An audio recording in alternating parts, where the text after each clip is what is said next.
Welcome to Belmont for tonight's game between Belmond-Klemme and Eagle Grove on the Belmond-Klemme video stream powered by Koloff Media.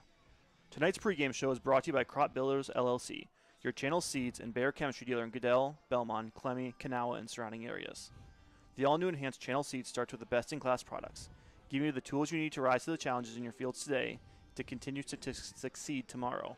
Our commitment to farmers is supported by delivering leading-edge solutions that are connected to you through a next-level experience. Contact Tom Burke at 641-512-8131. Or in the Buffalo Center area, contact Randy Main at 641-425-5235. At the heart of the new and enhanced channel seed are the relationships we build with our farmers. You'll experience expert guidance on your farm through year-round customized service provided by your local channel seed pro. In Goodell and Kanawha, talk with Tom Burke of Crop Builder LLC. He has over 5 decades of experience and is now offering channel seeds and Bayer chemistry. Call 641-512-8131 and go Broncos from Tom Burke, your channel seeds dealer in Goodell, Belmond, Klemme, and surrounding areas.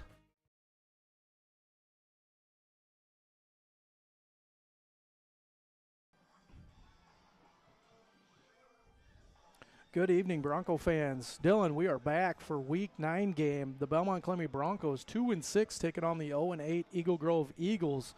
Man, Dylan, we're on our last game of the year. It's gone by quick, and again, I know I've enjoyed it, Dylan. I think we're going to be back for some more seasons up and coming there, Dylan. Yeah, exactly. Again, I love the fact that I've kind of been able to mess around with this, and with the help of KOW, been able to install some graphics and kind of up our production quality. And again, it's been a fun experience and a really quick, beautiful season. We've really only had a cold game tonight, and other than that, it's been almost perfect weather all year. Yeah, folks, seems like we've gotten better, a little bit better each game, and just can't wait for the next seasons. I will be back, and I know my partner Dylan here will be back for some basketball games as well. So we'll continue on to the next season after this. But for now, let's talk some football. Another great Friday night. Normally, a little bit cooler night tonight, Dylan, but normally Week 9, you're hoping snow's not on the ground, and you're sitting at about 20 degrees, banking on a 20-degree game, and now it's at least, 50-some degrees. So, thankful for another beautiful Friday football night between the Belmond-Klemme Broncos and Eagle Grove Eagles. Again, Eagle Grove kind of had their best game last week against Pocahontas. Still a loss, but had their best game of the season statistically. And Belmond kind of coming off of their worst game of the season, as far as losing to the West Fork Warhawks, Dylan. What are your thoughts there? Yeah, again, last game was just such an uncharacteristic game. Again, we talked early in the year they were having a lot of those mental mistakes, but last week everything kind of compounded. Broncos ending with 100 yards and penalties, 4 personal fouls, and a lot of just simple mental mistakes that really came in and showed the youth, and something we thought we'd finally kick from early in the year and showed up at the worst possible time. Yeah, they've been battling some injuries the past couple weeks. It's good to see a couple of those guys back tonight. Brody Hefner will be back taking the snaps to start the game. I'm not sure if he's going to play full-time. I believe they are going to mix Jose in there as well. But Griff Paulson also back in the mix for the Broncos, playing only offense tonight. So good to see a few of those guys back and healthy and able to contribute on this last game. Another shout-out to all of our seniors, Dylan. It's a tough time having all those your last game and thinking about all the emotions that come with it, and you just hope our seniors are soaking it up, our well wishers are still out with Aiden Frito, who was unable to compete in his senior season due to that preseason injury of tearing his ACL. So it's a big night for the seniors, and Coach Faubourg said they want to send the seniors out with one last great memory and start their off season on a positive note with a win tonight. Yeah, again, I think everyone listening that played a high school sport can relate to the feeling. Again, I still remember going back to my senior year of basketball and sitting in that last game losing to actually an HWSR team, and again, it was a different feeling. It didn't really sink in for almost a couple weeks after, so hopefully the seniors are able to enjoy this and hopefully send us off with a win. Yeah, and we do have a couple things tonight that may happen. Braden Doherty is currently tied for the school lead in receptions, so all he needs is one reception to break the school record there. He also is 98 yards away from tying the receiving yards records. He averages about 75 yards a game, so he'll need a little extra help in that department, but we'll let you guys know if he gets there, because we do now have a way of taking stats by ourselves throughout the game. So we'll keep you updated on those, and good luck and best wishes to Braden Doherty on breaking those records tonight. The other thing I saw, Dylan, is our officiating crew is headed up by Belmond-Klemme native Corey Yoder tonight. Corey's father, legendary coach John Yoder, actually went to school at Eagle Grove, and then of course coached and taught at Belmond-Klemme. So special night for him and the Yoder family, being able to coach this or ref this game between the two. So again, special night, and I know Corey's not going to be biased either way. So it's going to be a good officiating crew tonight as well. Yeah, exactly. Corey being such well respected in the area and has had a chance to do football games at all levels, and it's just good to see him out here calling one for Broncos, and kind of probably a special night for him as well. Yeah, and with that, guys, we'll go ahead and finish up our pregame show, send you a couple ads, and we'll be back for the next. At the heart of the new and enhanced Channel Seed are the relationships we build with our farmers. You'll experience expert guidance on your farm through year-round customized service provided by your local Channel Seed Pro. In Goodell and Kanawha, talk with Tom Burke of Crop Builder LLC. He has over 5 decades of experience and is now offering Channel Seeds and Bayer chemistry. Call 641-512-8131 and go Broncos from Tom Burke, your Channel Seeds dealer in Goodell, Belmond, Klemme, and surrounding areas. Hancock County Health System is offering obstetric patients a new service, OB Shared Care. Hi, I'm Cami Ochoa, Director of HCHS Clinics. OB Shared Care provides patients the opportunity to schedule prenatal visits with Dr. Mary Beekler at HCHS's Garner Medical Clinic, then transfer their care at approximately 36 weeks to Mercy One North Iowa in preparation of labor and delivery. Call for more information, 641-843-5050. Hancock County Health System, your health, our care, a lasting partnership. Tired of operators you can't understand, constant outages, unstable connections, and yearly high-price gouges from those big tech internet cable or telephone providers? At ComOne, we use fast fiber to power everything, give you upfront pricing, all online with easy bill pay, and have people you actually know to talk to 24/7 for support. Just ask your neighbors. ComOne, the local one, serving Hancock, Wright, and Humboldt County neighborhoods. Click ComOneNet.net today. Garner Dental Group provides orthodontics for all ages. Dr. Amy and Dr. Bree use the latest technology with Invisalign. Dental monitoring allows patients to scan weekly with their phone from the comfort of their home. This allows consistent monitoring and communication with the doctor while also reducing physical trips into the office. We want to see your smile. Visit GarnerDental.com today. Clayton County Recycling of Belmond and Kensett. Turn unwanted items into cash. Clayton County Recycling will buy scrap iron and metals, car bodies, industrial scrap, heavy equipment, farm machinery, aluminum, and copper. On-site pickup and dumpster service available too. Clayton County Recycling of Belmond and Kensett, serving communities in northern Iowa and southern Minnesota. Open Monday through Friday, 7 a.m. to 4 p.m. and Saturdays, 7 a.m. to 11 a.m. Clayton County Recycling online at ccrrecycling.com.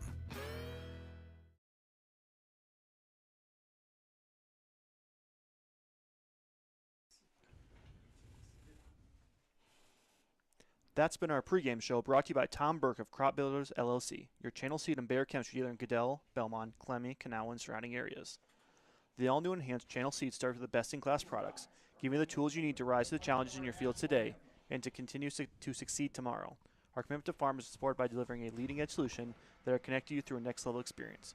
Contact Tom Burke at 641-512-8131, or in the Buffalo Center area, contact Randy Main at 641-425-5235. At Greenbelt Bank and Trust, we've got spirit and so can you. Greenbelt Bank and Trust in Belmond has financial products and services to help you score big while supporting our Broncos. Free mobile and electronic banking, Velocity Rewards checking to earn you a higher rate of interest, savings accounts, even school mascot MasterCard debit cards to raise money for your Broncos. The more you use it, the bigger the donation to Belmond-Klemme. Score big with Central Iowa's premier bank. Greenbelt Bank and Trust in Belmond. Member FDIC. Go Broncos.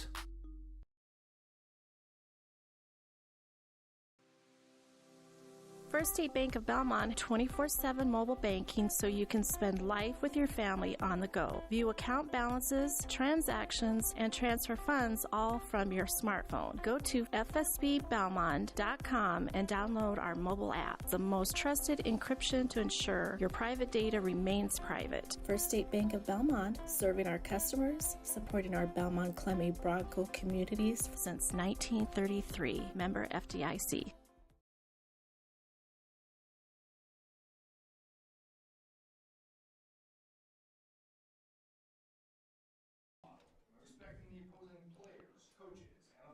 All right, we're back, Bronco fans.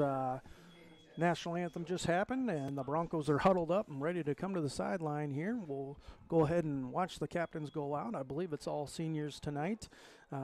Again, throughout 8 games, the Broncos have over 1,200 yards passing and just shy of 1,000 yards rushing, Dylan. So well over 2,000 total yards, and it's been a long time since we've had that many yards offensively for the Belmond-Klemme Broncos. So again, moving in a positive direction. We do have a lot of young guys, as we've said all season, and hopefully by next season we can stop saying that we have youth and inexperience as well. So. Again, some young guys playing tonight. We got Max Swisher on defense leading the tackle chart with 50.5 tackles as well. And Jaime Stephenson, another freshman, being the second leading tackler. So some promising guys there on the defensive side of the ball. And then, of course, you got Brody Hefner leading the charge tonight on offense. And the junior Braden Doherty looking for a few milestones tonight as well, as far as breaking some records with receptions and reception yards. So we hope he gets those tonight, and hopefully Coach Faubourg calls something in his favor, Dylan. Yeah, exactly. 2 Bradens tonight. Really been a surprise impact this whole year. Braden Doherty really being just an awesome threat on the receiving game, and Braden Wright stepping in, really having a really extreme workload the last couple weeks of over 25 carries each game. Yeah, Dylan, and looks like the Eagle Grove Eagles are going to come out in kind of that wing T formation and try and pound it down your throat, which has been a little bit of a weakness for the Broncos. So hopefully they've focused on that this week in practice and can stop the Eagles as the captains take the field here. It's going to be Aiden Hopscheit, Aiden Frito, Jose Alfaro, Ryder Ganson, and Javi Mercado out there for the Broncos. And we'll go ahead and see who's getting the ball and who's kicking. The Broncos are going to be on the north side of the field. And it looks like the Broncos won the toss, and they're going to choose to receive right off the bat. So we'll go ahead with that and get our new graphic up there for the offensive starters for the Broncos. And again, taking the snaps is going to be Brody Hefner. Braden Wright is going to be your running back for, I believe, the 4th game now. Has been solid back there. Your receivers are going to be Kyson Lamb, Griffin Paulson, and Braden Doherty. New tight end this week is going to be Aiden Hopscheit. And then your left tackle is going to be Max Swisher. Your left guard, Carver Buchanan. Snapping the ball is Parker Doherty. Your right guard is Luigi Vara. And your right tackle is Zach Hansen. Again, a couple changes, a lot of common terms, and again, nice to see the Broncos really start to straighten out that offensive line and really be a young offensive line outside of, I believe, Luigi. We have no one older than a sophomore on the, I guess, older than junior in the offensive line. Yeah, Zach Hansen's a junior, and the rest are all sophomores and freshmen, Dylan. That change at tight end, putting Aiden Hopscheit in there instead of being at that H-back. So we'll see who they bring out at H-back when that formation comes about. As the Broncos take the field for the kick return, they do have about the same lineup we've had every game. We got Saul Duran, Cale Pletch, and Braden Wright back deep. And for the Eagles, we got number 15 out there. Going to be Schaefer kicking for the Eagles tonight. And whistle's been blown, and here we go.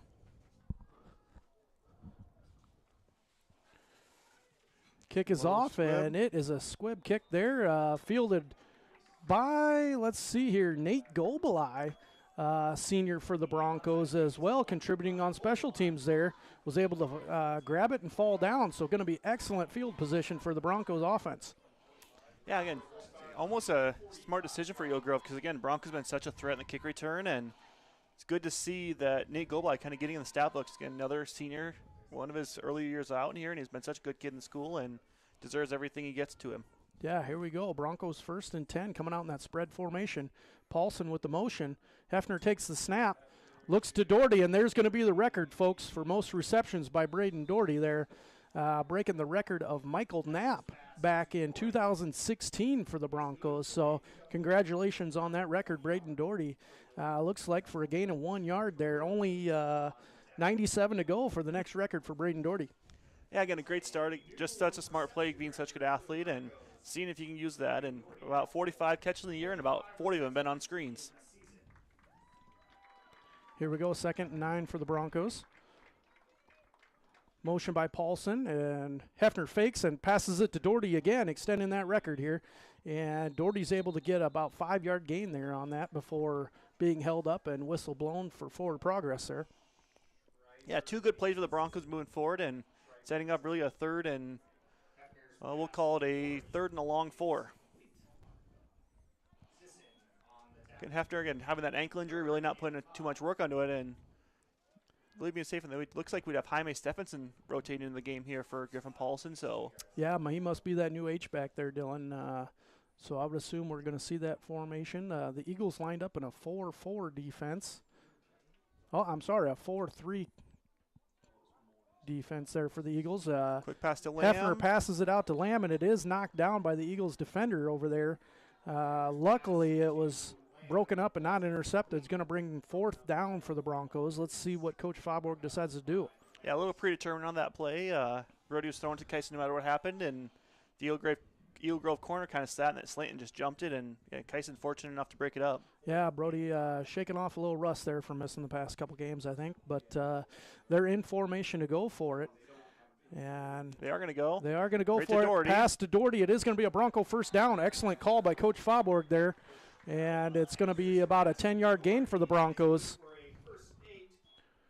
Yeah, great play. Going back to what's working, Doherty's really getting some separation from his corner. And yeah, great move by Braden Doherty, breaking outside and able to gain a few more yards down the sideline there.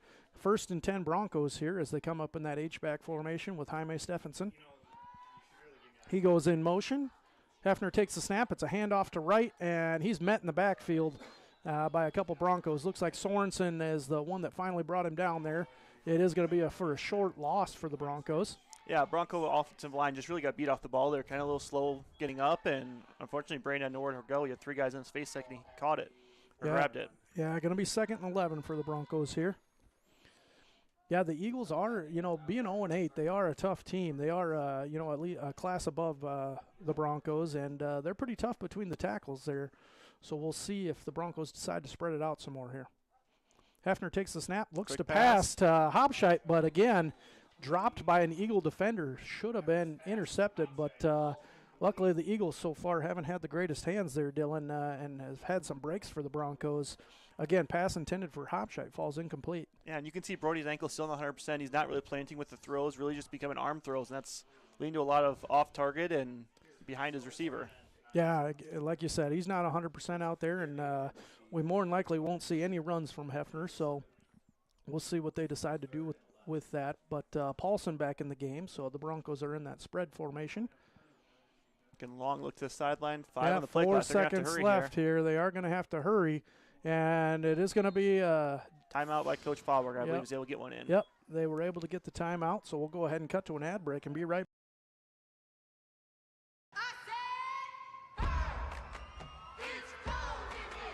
H&K Plumbing and Heating, your #1 source for innovative, energy-efficient, and eco-friendly Ruud, Amana, and Navian products. Call H&K Plumbing and Heating today at 641-444-3432 for your residential plumbing, heating, and cooling needs. H&K Plumbing and Heating, located in Belmont. Tulp family owned and operated since 1999. Call 641-444-3432.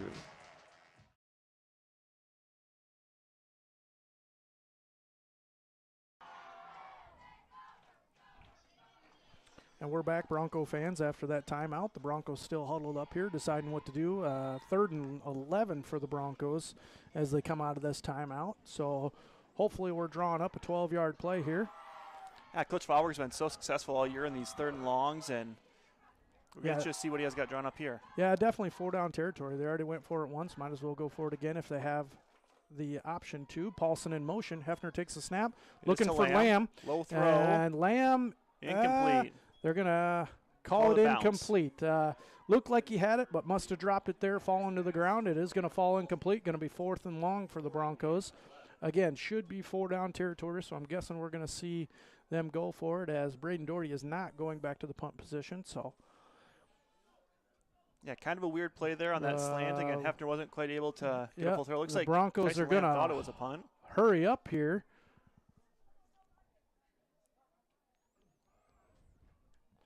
Looking to draw the Eagles off sides here, and Braden Wright's actually back for the punt. Snap, high snap, and he's going to have to run with it, and it's going to be a broken play that does not work out for the Broncos. Going to be a turnover on downs. Again, we kind of saw that pooch kick with Hefner, and they must have been trying to do that with Braden Wright, but the snap wasn't good, and break for the Eagle Grove Eagles there, and they're going to go ahead and take over on downs. It's going to be 1st and 10 Eagles on what looks to be about the 46-yard line. Yeah, again, just one of those plays. Line. Doherty put a little bit too much on, not your typical long snapper, and again, Braden trying to catch with one hand and just ran out of time. And here we go for the Bronco defense. They are lined up in a tight 4-4 formation there, as the Eagle Grove Eagles are looking to run the ball. Got a lot of space. Yeah, got a lot of space there, and finally looks like he's brought down by Saul Duran over there, is getting up at the bottom of the pile, so we'll say he made the tackle on that one. Not 100% sure who helped him out over there. Yeah, again, good play. Saul's been such a solid tackler in that cornerback position, and we'll see. Again, not always someone you want to make tackles, but glad to see someone that can make tackles. Yeah, I believe Ruben Guido also over there helping him out on the tackle there, as the Eagles come out in what looks to be an unusual spread formation.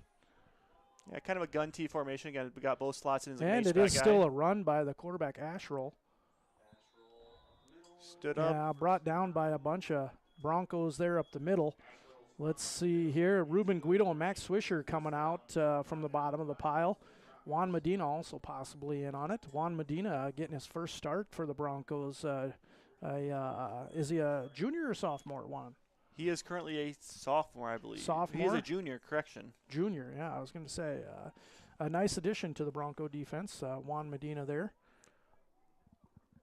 Yeah, transferred in last year, and again, with such a great impact on the basketball team. And 1st and 10 for the Eagles, as it's a wrapped up handoff right to away, still wrapped up. Sorensen, or I'm sorry, Robinson. Excuse me for that. Robinson, the fullback for the Eagles, wrapped up in the backfield by the Broncos, and going to be about a 5-yard loss. Yeah, I believe Max Swisher was the one that kind of kept holding on there. Again, a couple of Broncos had him wrapped up, but I don't think Swisher ever let go and wasn't able to get through that dive play. Here we go, 2nd and 15 for the Eagles. An Eel Grove offense kind of been the mentality of very similar like you've seen to a West Hancock or St. Ansgar is. They're not going to throw it unless they absolutely have to, and even on a 2nd and long, they're still going to go right back to that run game. Motion by the Eagles, and it is a handoff to Robinson again. And let's see here. Swisher was chasing him. It looks like Jaime Stephenson also in on the tackle. Yeah, it gets about 6 yards in there, so it does bring up a 3rd and a long 9, maybe 8.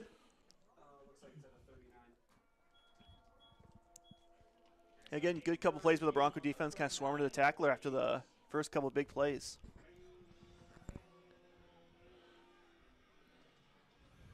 Yeah, and while the Eagles are huddled up there, starting on the defensive line for the Broncos, Braden Doherty, Juan Medina, Max Swisher, and Aiden Hobscheit.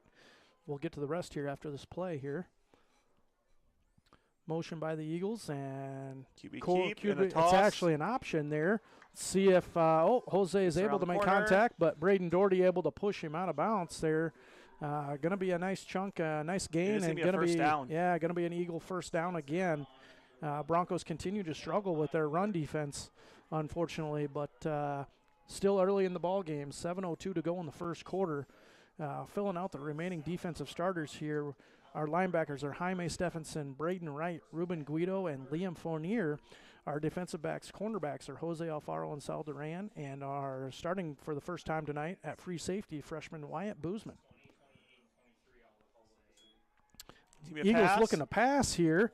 As it is broken up. Yeah, broken no up on the by play. Good defense. Yeah, the Eagle defender looked open and was easily going to walk in the end zone, and Wyatt stepped in front of that and was able to knock it down. Yeah, one of those plays earlier in the season, that's where Brody Hefner had been. He'd made such a living on interceptions there, and good to see a freshman step in and actually making a play. And wouldn't quite get the interception, but broke it up and now sets up a second long for a Eagle Grove team. Yeah, all you ask out of a freshman is to do his job, and that's exactly what Wyatt did on that play. So going to bring up 2nd and 10 for the Eagles here.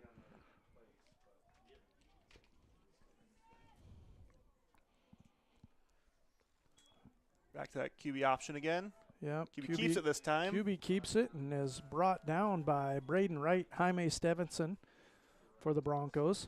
It led to a short game. So now again, looking at another 3rd and long. Yeah, kind of looked like there was some double motion there. The other running back flinched, but it went uncalled, and hopefully Coach Fauberg's pointing that out a little bit so that we can get that call later on in the game here. Going to be 3rd and 5, 3rd and 6 for the Eagles. Yeah, running this wishbone offense, wing T offense that Eagle Grove's running is such a science, making sure everyone moves at the right time, and got away with one there. Motion by the Eagles here, and it's looks like a dive, handoff to Robinson, and he's able to juke a few Bronco defenders and fall into the end zone for an Eagle Grove Eagle touchdown. And again, the woes of the Bronco defense are coming back to haunt them right now, as Robinson was able to go right through the middle of the Bronco defense and not get touched for about 15 to 20 yards there, Dylan. Yeah, exactly. Again, Broncos having such trouble with the dive this year on that wing T. Kind of got taken advantage. Game stands out is Lake Mills, and Eagle Grove going right back to the well at it. Yeah, and I believe from what I looked at, Eagle Grove goes for 2 every single time. I don't think they have an extra point on the season. So we'll watch the Eagles go for 2 here. This will be the exact same play. And, yep, it is a handoff to Robinson, and he is in for the 2-point conversion. Going to bring the score, Eagle Grove Eagles 8, Belmond-Klemme Broncos 0. With that, we'll go ahead and cut to an ad break, and we'll be right back for the Whether you're on the road, the 20-yard line, the court, the mat, or way out in center field, go for the win and score with Drive Safe and Save from your Jay Hiscox State Farm team in Britt. You could earn up to a 50% discount on car insurance. Plus, bundle your home to save even more. Inquire about low rates on business, farm, and life insurance too. Your Jay Hiscox State Farm team in Britt. Like a good neighbor, State Farm is there. Call 641-843-3563 for a quote today.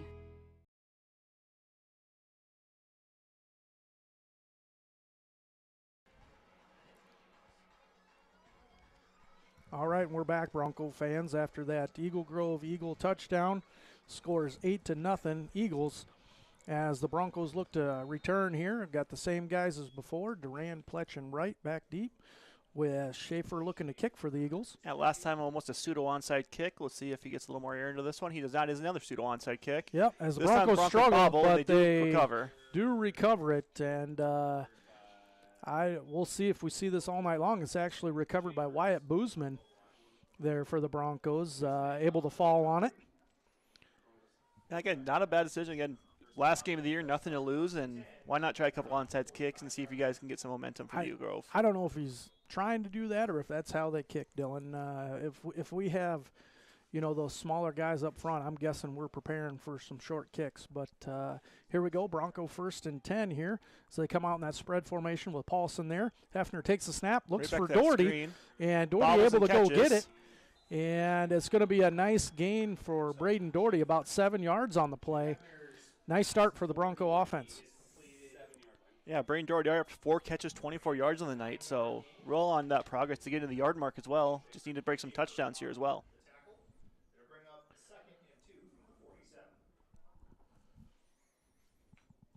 They're actually calling it an 8-yard gain there, Dylan. So going to be 2nd and 2 for the Broncos.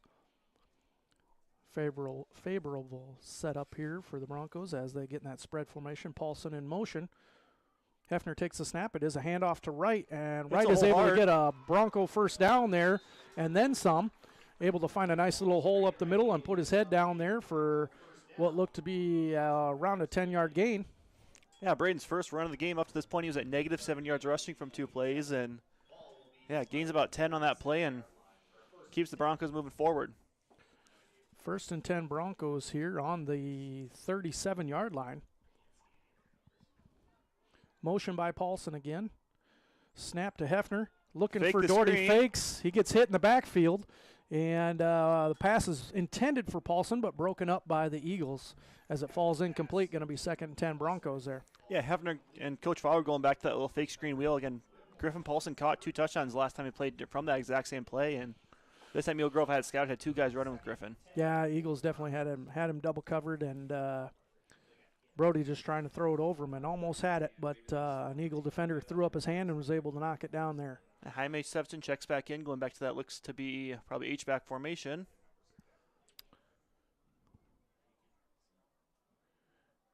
Hefner takes the snap. It is a handoff to right up the middle as he's able outside. to follow. Yeah, he's able to follow his blockers there, and looks about like another 7 or 8 yard gain for the Broncos. Yeah, Braden Wright really just delivering a hammer there at the end too, lowering his shoulder and falling forward for that extra yard too. Oh, they're going to spot about a 7-yard gain. Yeah, going to be 3rd and 3 on the 30 for the Broncos here. Still in that H-back formation. Motion by Stephenson. Hefner takes the snap. It is another handoff to right, and he is met in the backfield by Robinson for the Eagles for looks like a 3-yard loss there. At least a 3-yard loss. Going to bring 4th down for the Broncos. Yeah, again, just not a great set of blocking again by that front 5, and again the Eagle Grove defensive tackles kind of wreaking havoc in our run game right now. Yeah, Robinson, a sophomore for the Eagles. Nice young talented man there. Broncos come out ready to go for it on 4th down as there is a flag. And movement. Yeah, looks like more than one Bronco was moving at a time. Paulson went in motion, and I think Wright flinched. So that's going to back him up another 5 yards. Going to end up being 4th and 11 here. And we'll see if that changes Coach Faubourg's mind and what play he calls here. It was supposed to be a pass intended for Lamb. In situations like this, Broncos need some momentum. They've kind of gone back to halfback pass every once in a while, so we'll see if Coach Fowler pulls out a little trickery here. Yeah, wouldn't be a bad spot for it. Paulson being a lefty on the right side, motioning left, kind of goes to a strong hand. Motion by Paulson. And it is. He's going to throw back to Hefner. Hefner. Throws it to Doherty. Hefner's one-on-one. Intended for Doherty, and we are going to get pass interference on the Eagles as the Eagle defender was all over Doherty, and Doherty was unable to go up for it. So definitely pass interference on the Eagles, and it was correctly called there by the officials. Going to be a 15-yard gain for the Broncos and a Bronco 1st down. Yeah, it appears Coach Fowler and I on the same kind of mindset. He even went a little farther and did a double pass out of it. Yeah, nice little flea flicker there off the slot. Normally you see that from the halfback position, but did it from Griff Paulson there. Nicely executed play. Yeah, and in the end, that was great coverage by Eel Grove, but unfortunately the kid never got his head around and just ran right through Braden in the air. Yeah, they were ready for it, though, Dylan. The Eagle cornerback was not fooled. Here we go. Broncos 1st and 10 there on the 23-yard line. Motion by Stephenson. It is a pitch to right, as he's able to break it towards the sideline and get the corner for a few yards. Yeah, great seal in the corner there by Jaime and Braden Doherty to let Wright get around the corner. Looks to be a gain of 4 yards for the Broncos there. So going to be 2nd and 6 for the Broncos. Yeah, Broncos having a lot of success with their off-tackle runs, and unfortunately just the runs to the middle aren't working, and that's really what stalled their drives last time. Motion by Stephenson again. Hefner takes the snap, looking for Doherty. It is complete, and he's able to shake a tackle and stay on his feet so far. He's brought down by 3 or 4 Eagles there for decent gain. Going to be a Bronco 1st down as the officials are signaling. Yeah, it looks like they gave him about 8 yards in that play. So, again, another great play by Hefner and Doherty.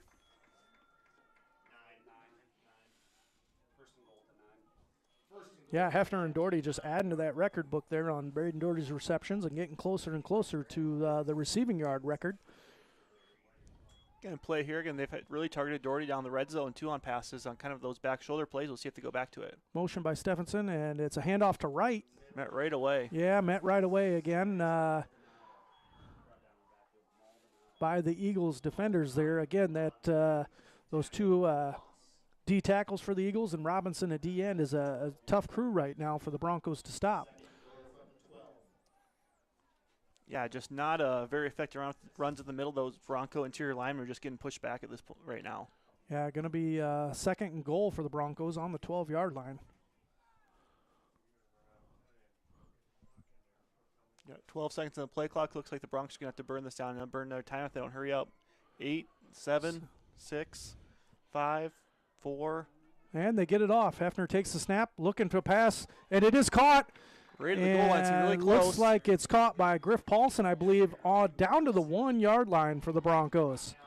As close as you can get without getting in the end zone for Griff Paulson. Nice throw by Brody Hefner. Griff Paulson again coming back from an injury as well. Again, just playing offense tonight, but contributing already in the first quarter is Griff Paulson catching the pass going down to the 1-yard line for the Broncos. Motion by Paulson. Hefner takes the snap. It is a handoff to right, and he is in the end zone for a Bronco touchdown.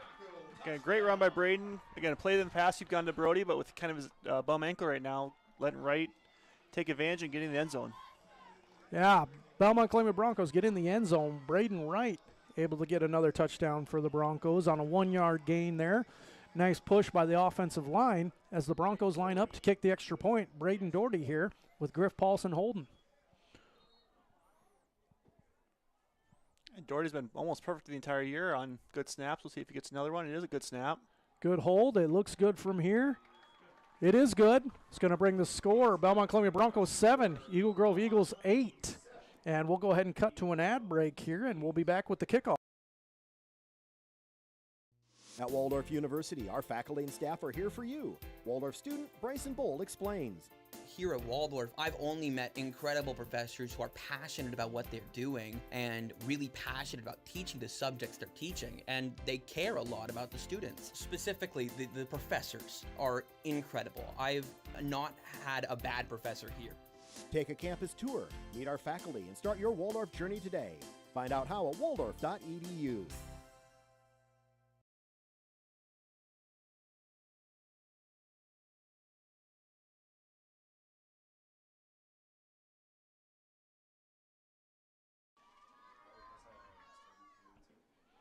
All right, we're back, Bronco fans, after that phenomenal Belmond-Klemme drive there.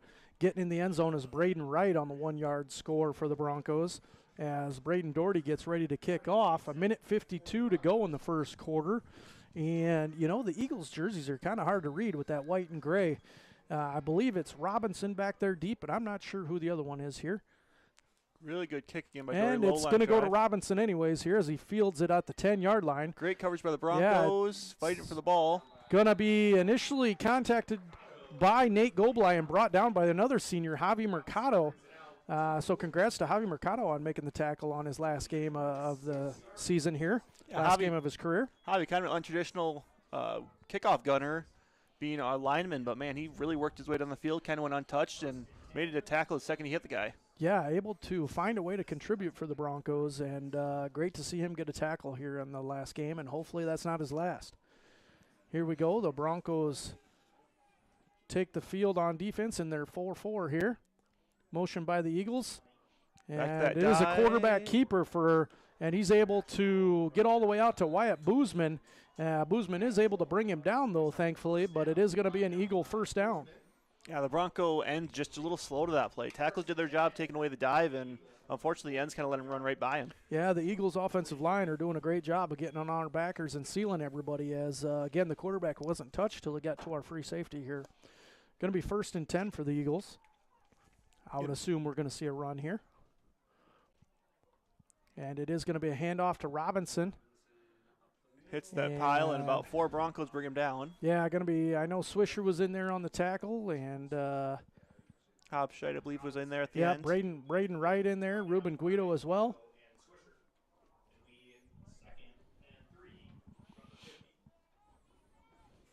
Again, Broncos still struggling with that run. We'll see if Coach Fauber and the defensive coaches have any answer to that coming out of the 52 seconds left here in the first quarter. Yeah, going to be 2nd and 3 for the Eagles here.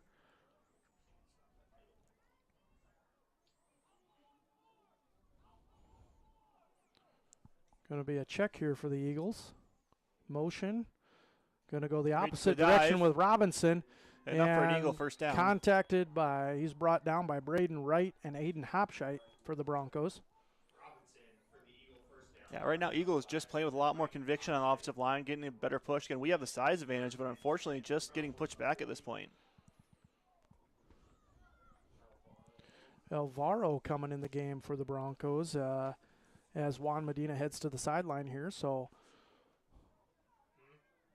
see a new face in there, defensive tackle for the Broncos. Again, running that motion, just kind of see the Broncos move, and looks like they might flip it again. Oh, double two motion. guys move Double in. motion. That's a penalty. There we go. As the Eagles get confused a little bit, and that'll go ahead and be a false start for the Broncos. It'll be false start for the Eagles. Back them up 5 yards, but it does bring us to the end of the first quarter. We'll go ahead and cut to an ad break and be back for the second. At the heart of the new and enhanced Channel Seed are the relationships we build with our farmers. You'll experience expert guidance on your farm through year-round customized service provided by your local Channel Seed Pro. In Goodell and Kanawha, talk with Tom Burke of Crop Builder LLC. He has over 5 decades of experience and is now offering Channel Seeds and Bayer Chemistry. Call 641-512-8131 and go Broncos from Tom Burke, your Channel Seeds dealer in Goodell, Belmond-Klemme, and surrounding areas.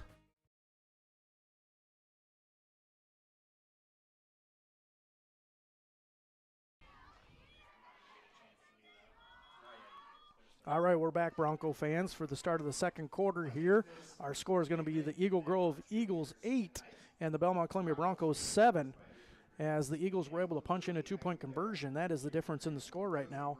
Going to be 1st and 15 for the Eagles starting out for the second quarter here as the Bronco defense in their 4-4 cover 3 come out to take the field here.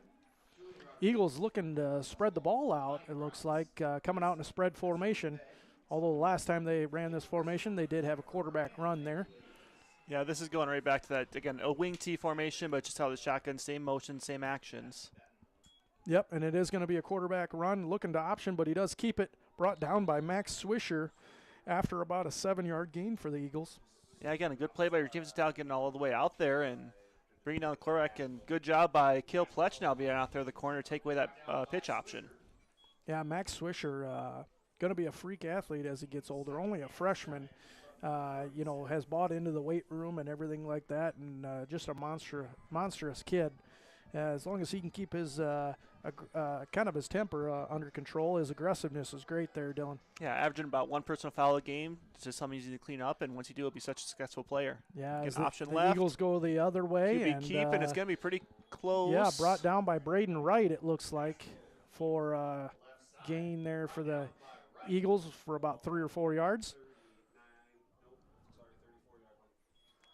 And it's going to bring up about a 3rd and 4 for the Eagles. So, again, a good chance for the Bronco defense to get a stop here and put the Eagles in a tough situation of having to go for it on 4th down if they choose to.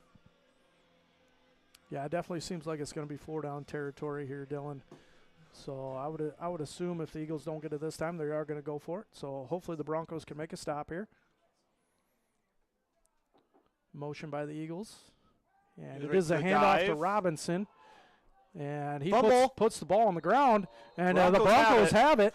Braden Wright with the fumble recovery for the Broncos. I didn't see who initially hit him, but the ball on the ground, and Braden Wright able to recover it for the Broncos. Going to be 1st and 10. Yeah, just one of those weird plays. Again, they're running that triple option, and again, as that handoff happened, the running back ran into the center. I think he kind of just bounced off the center's back.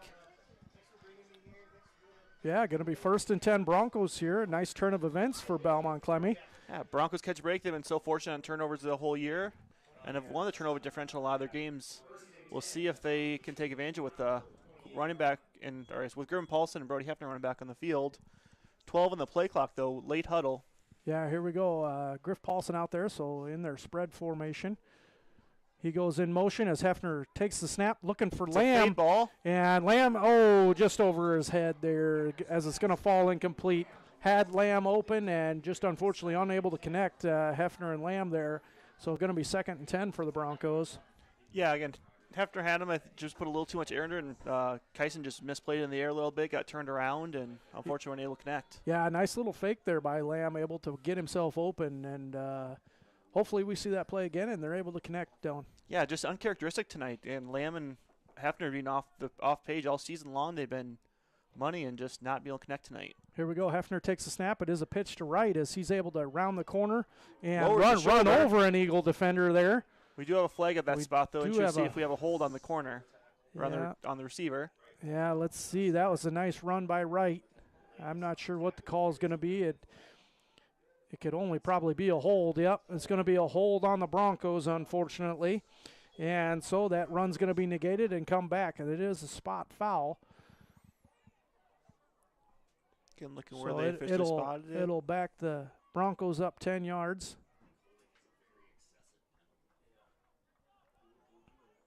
And going to end up being second and long for the Broncos here. Yeah, it looked like they caught Kyson Lamb on that play, just on that sweep, kind of grabbing onto a corner, and official standing right on top of it.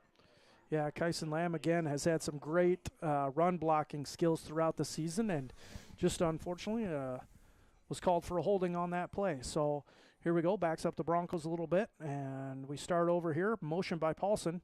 Hefner takes a snap, looking for Doherty, clear out there. High snap, or high pass. High pass, and it goes right through Doherty's hands and falls incomplete. Going to be 3rd and 18 for the Broncos.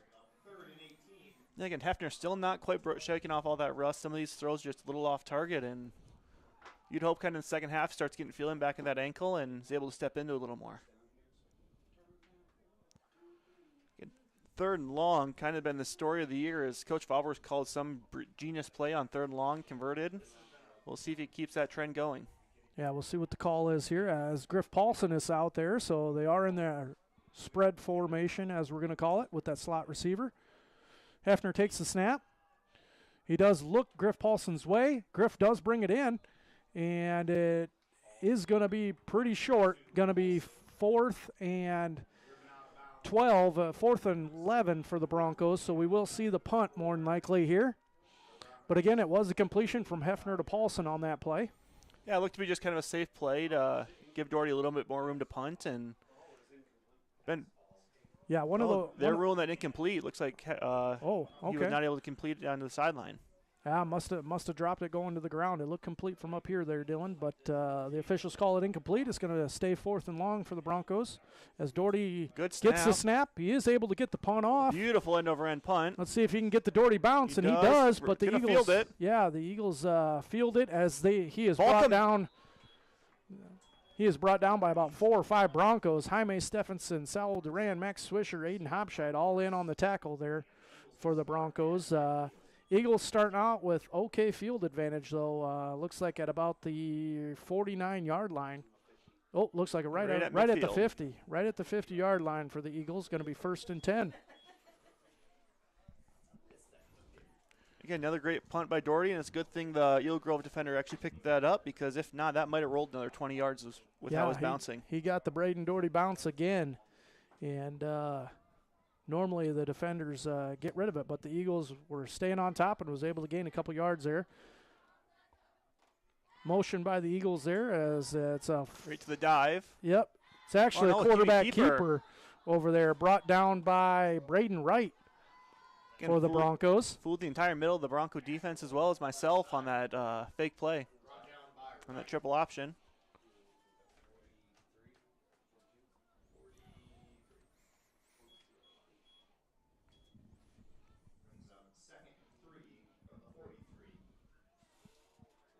Eagles break the huddle, about 17 on the play clock. 2nd and 3 for the Eagles here. Motion by the Eagles again. This time it is a handoff to Robinson up the middle.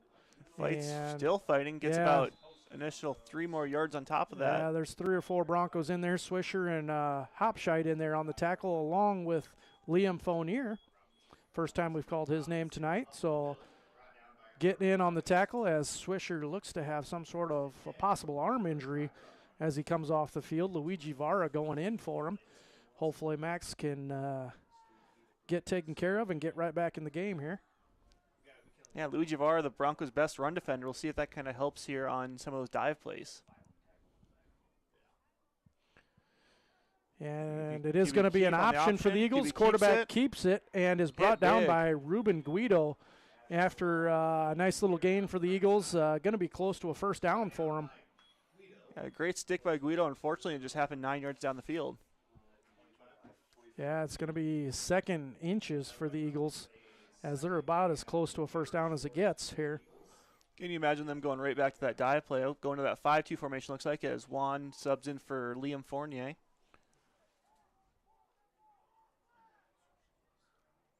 Again, Broncos crowd line of scrimmage, anticipating that dive. Broncos in there with the 5 front, like you said. It is a quarterback keeper, and he is going to have the first down before he's brought down by Braden Wright and Ruben Guido and Aiden Hopshite for the Broncos, but it is going to be an Eagle first down. And Broncos still struggling against the run, kind of been their kryptonite all year, and definitely need to get a stop here, stick with that 5-2 formation, it looks like. And it does look like on the sideline, folks, that Max Swisher is ready to go back in the game, so I'm guessing he'll go in within the next play or two, so good to see him healthy. Yeah, good. Looks like he was kind of shaking his hand off, so I wonder if he maybe just got a hand on top of the helmet or something. And going to be another quarterback option there. And gets the outside. Gets the outside, doesn't get to first down, but it is close. Yeah, it looks like he's tripped up by Ruben Guido over there for the Broncos. Swisher does re-enter the game, and Alvaro comes off the field there. That looks to be about a 7-yard gain on that run. Good job of the Broncos again bringing the quarterback down this time. Unfortunately, the pitch of it was available. Corner was not able to break off the block, and Eagle is still driving. Yeah, we got just under 7 minutes to go in the half. Going to be 2nd and 3 for the Eagles as the Eagles call a timeout. So we'll go ahead and cut to an ad break and be right back. Hancock County Health System is offering obstetric patients a new service, OB Shared Care. Hi, I'm Cami Ochoa, Director of HCHS Clinics. OB Shared Care provides patients the opportunity to schedule prenatal visits with Dr. Mary Beekler at HCHS's Garner Medical Clinic, then transfer their care at approximately 36 weeks to Mercy One North Iowa in preparation of labor and delivery. Call for more information, 641-843-5050. Hancock County Health System, your health, our care, a lasting partnership.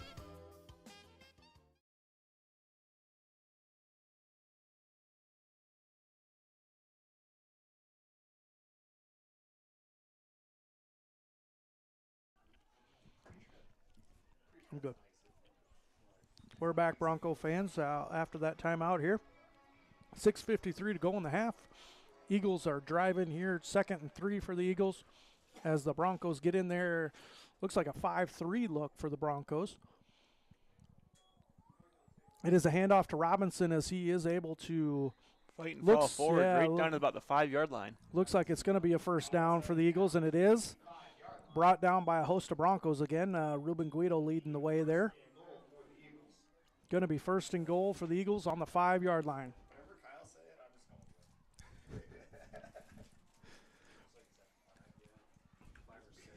Again, Eagles taking their time getting this play, and clock, again, plenty of time, 17 on the play clock, but really no hurry to call it in. 6.5 minutes left to go in the half. Broncos desperately needing a stop here.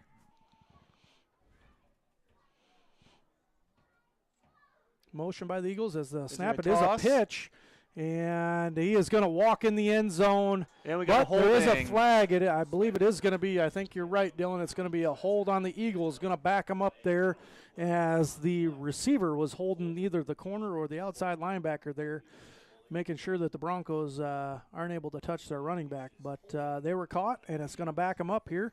So it's going to negate the touchdown and going to be 1st and goal still for the Eagles, but just about 10 yards farther back.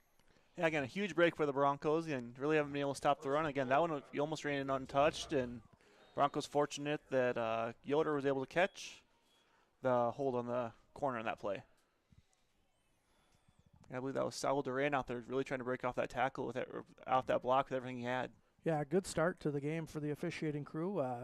Not missing much out there. So here we go. Going to be 1st and long here for the Eagles, as it's going to be a handoff to that Robinson there, as he is brought down by a host of Broncos there, including Max Swisher and Juan Medina, also Braden Doherty in on the tackle.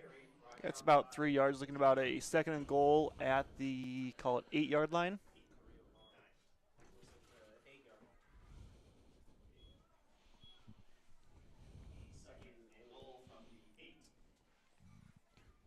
Here we go, 2nd and goal, Eagles, 8-yard line, 5:22 to go in the half here.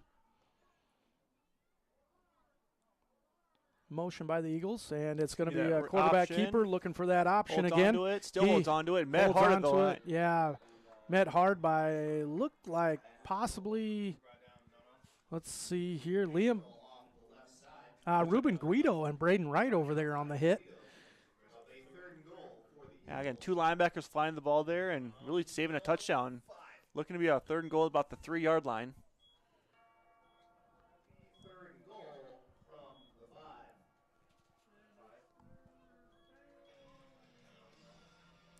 Again, big stop here for the Broncos. Need 2 more big stands. And yeah, here we go. Bronco defense in that 5-3 defense again. Motion by the Eagles. It is a good pitch toss. out there again. Man on man. Let's see. And he's able to walk in the end zone for an Eagle touchdown. As again, the run defense is a heartbreaker for the Broncos there. As the Eagles able to walk in the end zone off that pitch. Going to bring the score, Eagle Grove Eagles 14, Belmond-Klemme Broncos 7. And like I said, Dylan, they've gone for 2 every time, so I'm assuming that's what's going to happen this time. Again, with as much success they've had running it, just on that dive play, again, I'd run it until the Broncos can stop it.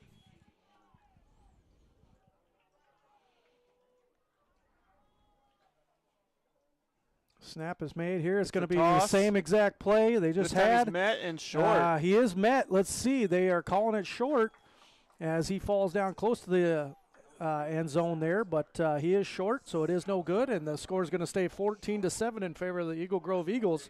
With that, we'll cut to an ad break and be right back for the kick return. Tired of operators you can't understand? Constant outages, unstable connections, and yearly high-price gouges from those big tech internet cable or telephone providers? At ComOne, we use fast fiber to power everything, give you upfront pricing, all online with easy bill pay, and have people you actually know to talk to 24/7 for support. Just ask your neighbors. ComOne, the local one, serving Hancock, Wright, and Humboldt County neighborhoods. Click ComOneNet.net today.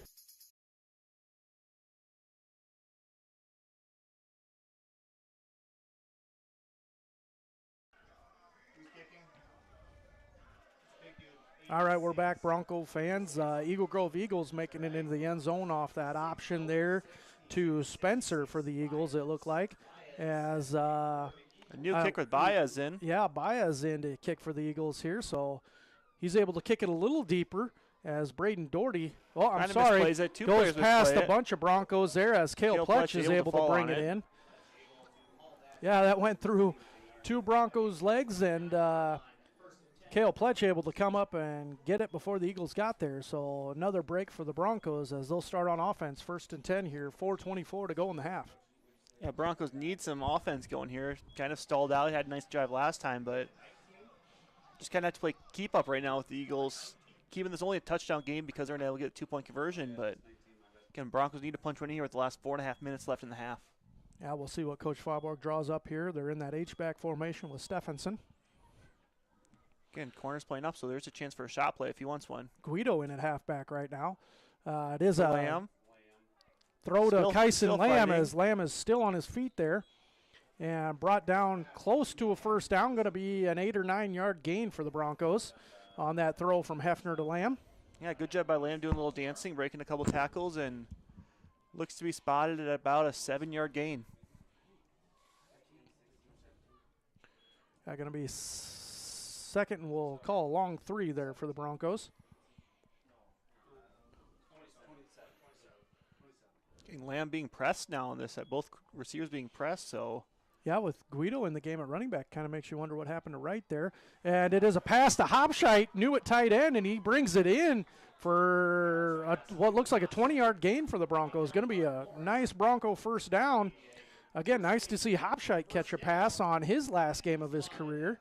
Yeah, again, just such a little weird look to it, and a play they've kind of used with Johans early in the year, that little tight end leak, and that time Hopshite was able to catch and run.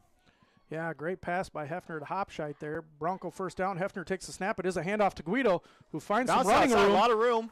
And he's able to break it down the sideline here. And again, about another 20, 25-yard gain for the Broncos, then brought down by the Eagles. So great back-to-back plays by the Belmond-Klemme Broncos here as they're able to find a hole in the Eagle defense. Yeah, again, Guido, you were able to bounce outside. That's where the Broncos have had their success in the run game outside, away from those defensive tackles, and with a huge gain there. Yeah, I believe that's the best run of the season for Ruben Guido. So going to be 1st and 10 Broncos here as they continue, looks like in that H-back formation. Stephenson going in motion here.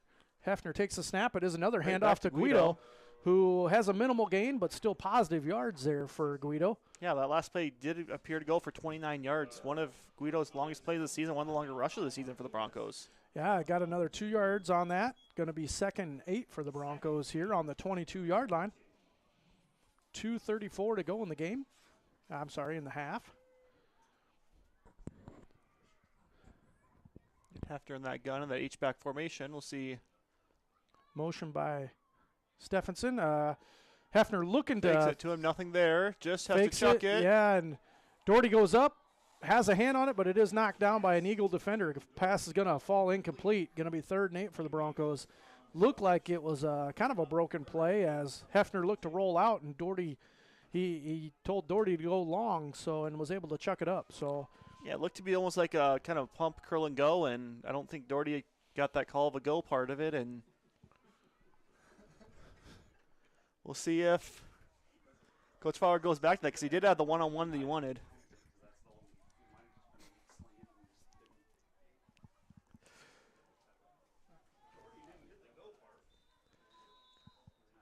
Oh, it's going to be a timeout Broncos with 2:14 to go in the half, and with that, we'll take an ad break and be.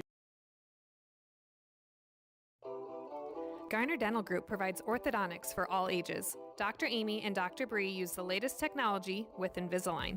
Dental monitoring allows patients to scan weekly with their phone from the comfort of their home. This allows consistent monitoring and communication with the doctor while also reducing physical trips into the office. We want to see your smile. Visit GarnerDental.com today.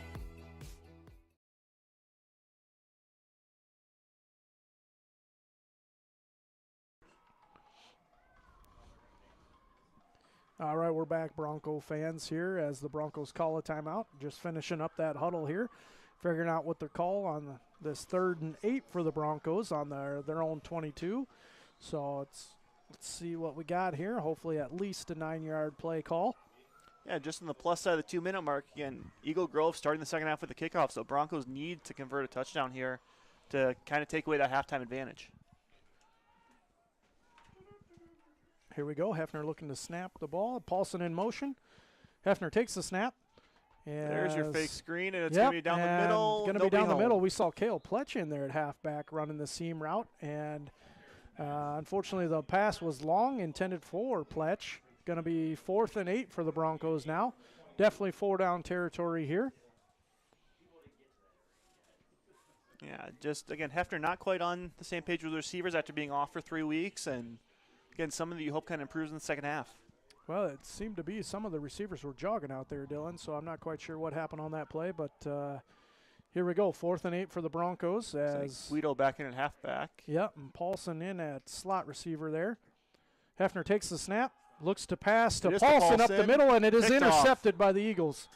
Intercepted.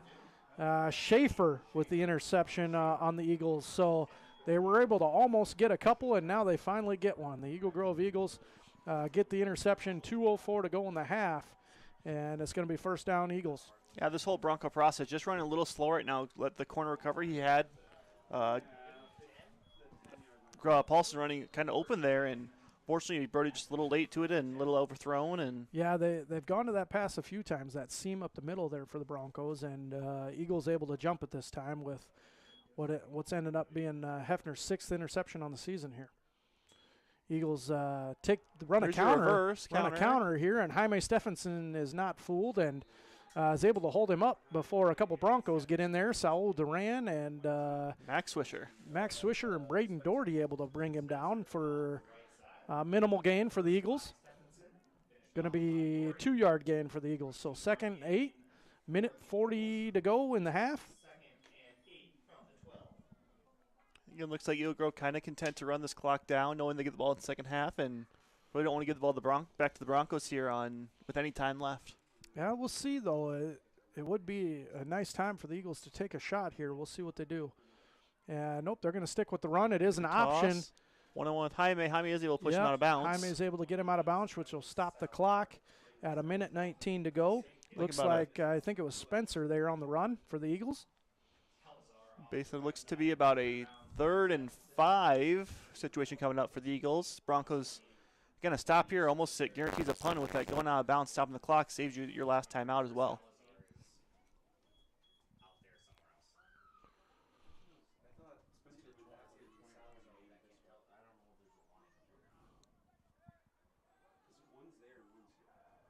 And Broncos back into that 4-4, almost a 4-3 at this point. 2 safeties in just in case. Yeah, Eagles with the pitch again.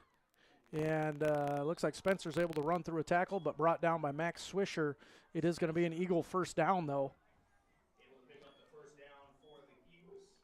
Yeah, good outside run, and again, Broncos just not having contain on those runs. Clock is ticking here. Going to be a minute left in the half here. As we'll see what the Eagles decide to do, if they're going to play it safe or if they're going to take a shot to kind of go up another score on the Broncos here. Sal Duran a little shaken up on that last tackle, so Griffin Paulson does come in on defense here and in that second safety spot next to.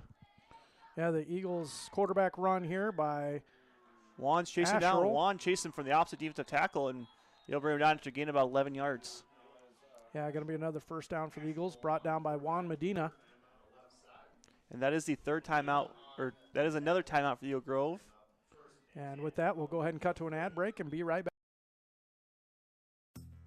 Clayton County Recycling of Belmond and Kensett. Turn unwanted items into cash. Clayton County Recycling will buy, scrap iron and metals, car bodies, industrial scrap, heavy equipment, farm machinery, aluminum, and copper. On-site pickup and dumpster service available too. Clayton County Recycling of Belmond and Kensett, serving communities in northern Iowa and southern Minnesota. Open Monday through Friday, 7 a.m. to 4 p.m. and Saturdays, 7 a.m. to 11 a.m. Clayton County Recycling online at ccrrecycling.com.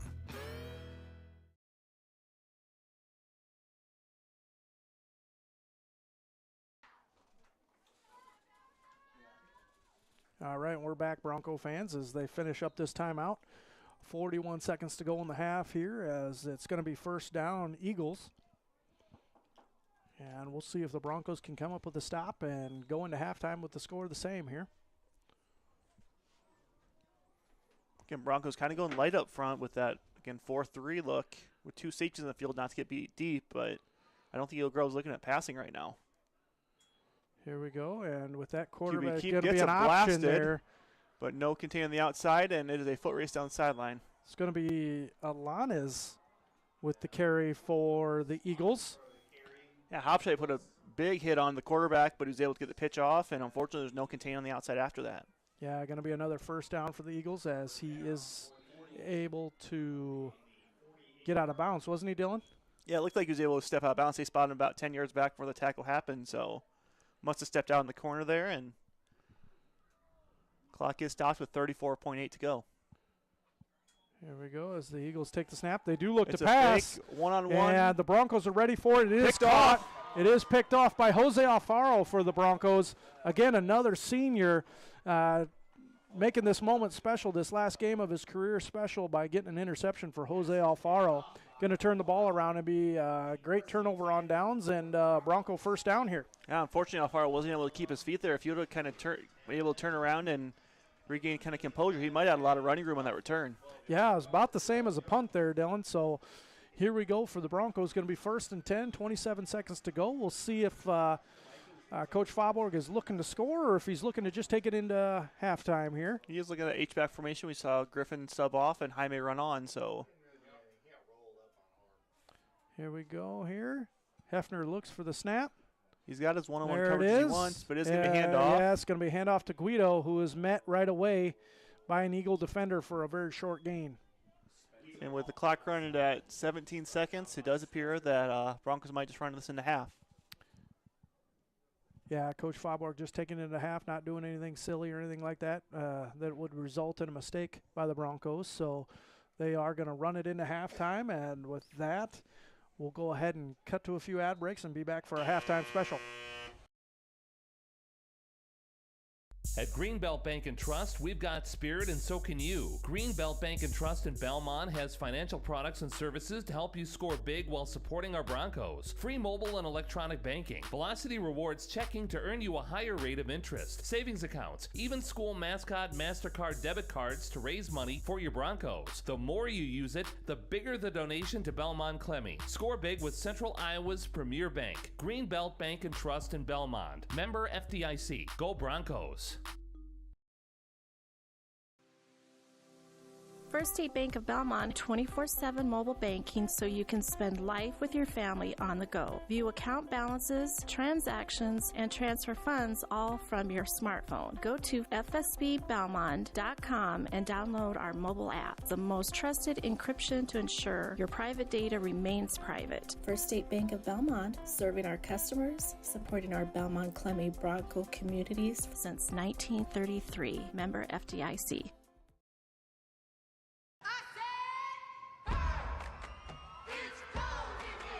HNK Plumbing and Heating, your #1 source for innovative, energy-efficient, and eco-friendly Ruud, Amana, and Navian products. Call HNK Plumbing and Heating today at 641-444-3432 for your residential plumbing, heating, and cooling needs. HNK Plumbing and Heating, located in Belmont. Tulp family owned and operated since 1999. Call 641-444-3432.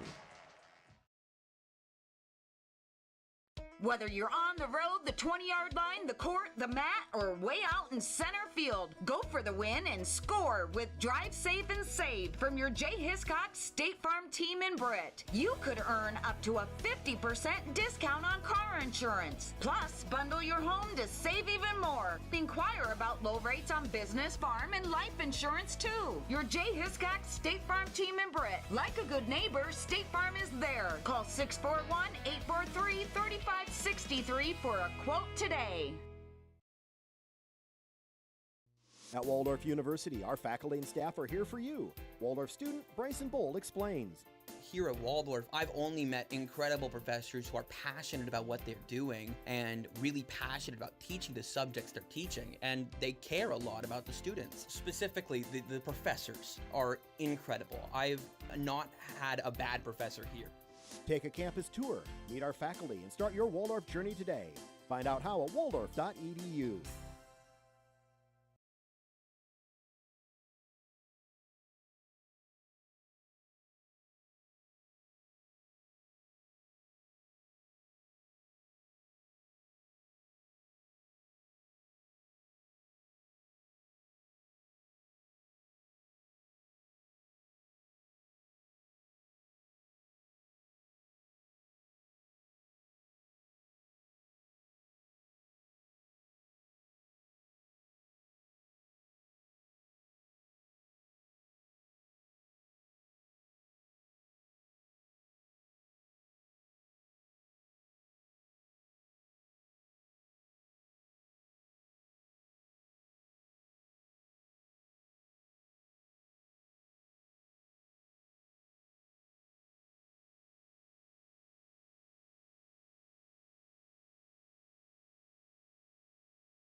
At the heart of the new and enhanced Channel Seed are the relationships we build with our farmers. You'll experience expert guidance on your farm through year-round customized service provided by your local Channel Seed Pro. In Goodell and Kanawha, talk with Tom Burke of Crop Builder LLC. He has over 5 decades of experience and is now offering Channel Seeds and Bayer chemistry. Call 641-512-8131 and go Broncos from Tom Burke, your Channel Seeds dealer in Goodell, Belmond-Klemme, and surrounding areas.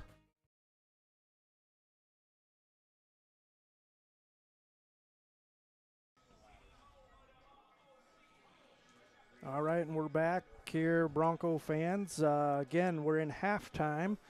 Eagle Grove Eagles up 14-7 on the Broncos. A few first half stats for the Broncos. Again, they're able to gain some yardage here on offense. Brody Hefner passing for 71 yards. 25 of those going to Braden Doherty as he was able to break the reception record for the Broncos, but has a ways to go on the receiving record.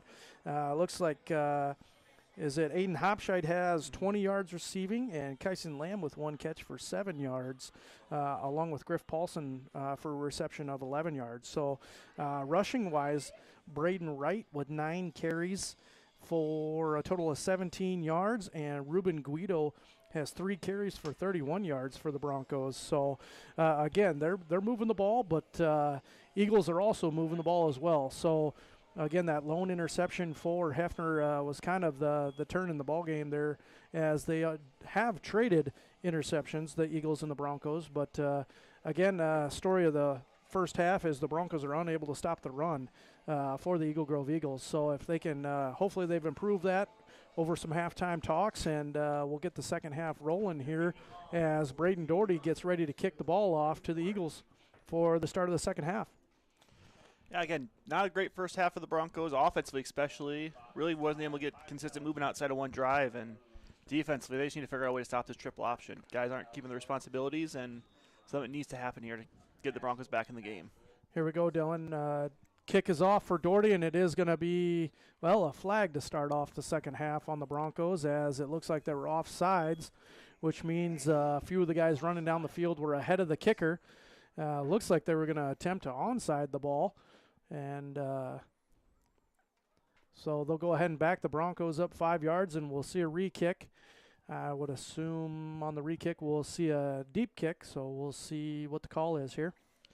Yeah, again, one of my favorite things a lot of people ask is on those onside kicks, why don't you just kick it as hard as you can on the guy in front of you? And actually, I believe a team last week in the NFL did that and actually worked out, bounced off him in a goofy way, and was able to recover. Yeah, I mean, that's incredibly hard to do, Dylan, kick a line drive at the guy in front of you. And sometimes it happens, though. So here we go. It is a deep kick by Braden Doherty this time, received by Robinson at the 15-yard line for the Eagles. Good coverage. But and he's able to break through all the Broncos as Braden Doherty, the kicker, tries to bring him down. But and then it looks like got a flag on the sideline for a late hit out of bounds. It looks like maybe. Aiden Hopscheid able to catch up to him and bring him down, as Braden Doherty was able to slow him up there.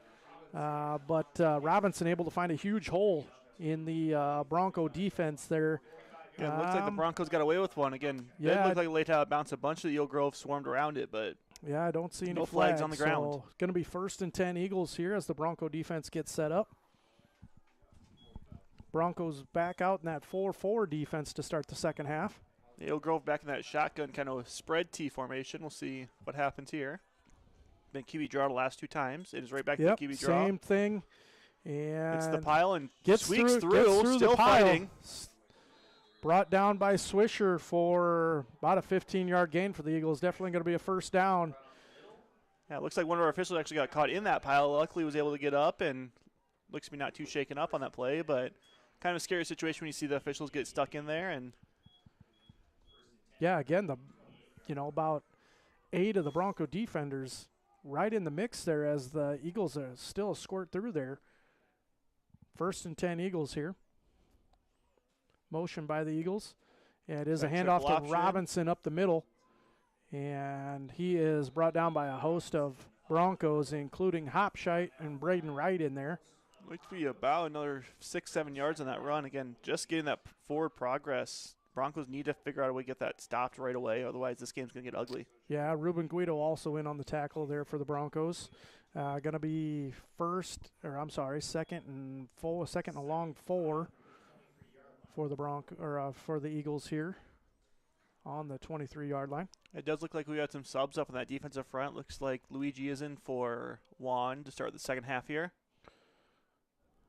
Yeah, it is going to be a pitch there. Hurdles and yeah, going to be ran out of bounds there by the Broncos. Looks like Guido and Hopshite over there making the tackle. Going to be Spencer for the Eagles on that run. Going to be this week, so looks like he's going to be limited. Right back to that dive there for the Broncos. We're going to in. That dive, this is just a play. You got to make sure you watch the quarterback. For third down. Third and short. Again, in a cloud of dust mentality. Yeah, following the fullback, and he is able to get an. And it is going to be an Eagle Grove Eagles. An Eagles line, Eagle Grove as well. Stop. Get the Broncos. Your health. Belmont does look like 6 for the Eagles. Deeper this time on his line, able to go 40 Guido from up and there. Here. And 7 up the run version, so that's going to bring the score Eagle Grove Eagles 30. This ad break for the kick. Recycling will buy scrap. Yeah, we're back, Bronco fans, as the Broncos get ready for a kick return. Looks like it's going to be Duran, Pletch, and not a bad kickoff last time for the Eagles. Yeah, and again, just apologies for the video quality you're getting right now. Unfortunately, something's going on with our internet, and we're working on getting that back restored to have full strength and hopefully get a little better video screen for you. Back to him, or if this one's even deeper. And it's actually a pooch kick to the Nate Goblai, receiving his second kick return there for the Broncos as he's able to bring it in and fall to the ground. Going to be excellent field position for the Bronco offense here, 1st and 10. Yeah, Bronco offense needs to get something going here. Unfortunately, we're just kind of sitting in that part of the game where it's kind of slipping away, and they need to figure out what they have. As Hefner makes his way out to the huddle here to give the play, and the Broncos will have a 1st and 10. Let's see what Coach Faubourg drew up here. About 10 seconds to play. Again, a little late to sub him in. And yeah, actually, Ryder Ganson in at halfback for the Broncos. Motion by Stephenson. Hefner takes the snap. 50 to go in the third quarter here. Paulson jogging in on the field, so they're going to go in that spread formation with him as the slot receiver. A little more than he's putting on. And yeah, it doesn't seem to be planting and throwing there, Dylan, like we talked about a little earlier in the game. So I'm guessing that ankle's probably a little tender and unable to put his weight on his front foot. Here we go, motion by Paulson. And it is another shot to Lamb. It is complete this time for what looks to be about a 7-yard gain for the Broncos. Hefner to Lamb, 7-yard gain. Going to bring up third. And Coach Faubourg calls up here again, a 3rd and short. Kind of got to go for it going forward here. Third quarter, about 4.5 minutes left. Broncos desperately need some points in this drive. Yeah, down by a few scores. You're going to have to definitely go for it. Hopefully they don't even have to make it to 4th down, and we can get a 1st down here, Dylan. Hefner takes the snap. It is fake to hand off to Ganson. Pressure from the backside. Yep, and it is a pass to Doherty, and it is complete for a Bronco 1st down as Hefner smacked in the backfield. Nice little slant by Doherty here. Goes for about another 20 yards. Yeah, again, great play, great throw, great catch, and again, really moving those chains and helping the Broncos out. Yeah, great connection from Hefner to Doherty, and they get at least one more year to do that as Doherty's only a junior, Lamb a sophomore over there. So, again, you'll more than likely see these connections next year. Paulson only a junior right as well. To him, giving a chance Big pass to Doherty. Can he get under it? Nope. In the air. And it's a little over his head and falls incomplete. Going to be 2nd and 10 for the Broncos. Again, might have been Brody's best throw of the night. Unfortunately, Brady was a little late to get his head around and led him just a little too far out of bounds.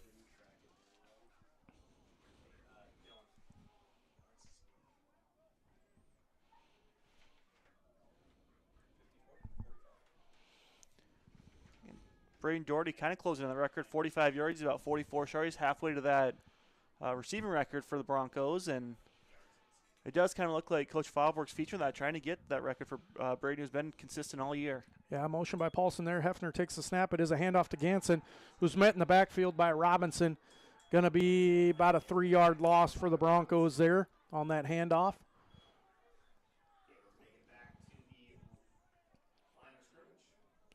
I lied. Going to be just about a 1 yard yard gain. 1 yard loss, I'm sorry.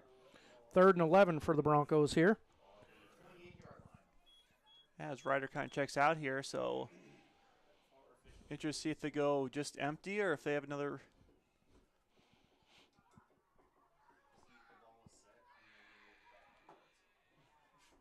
Motion by Paulson there.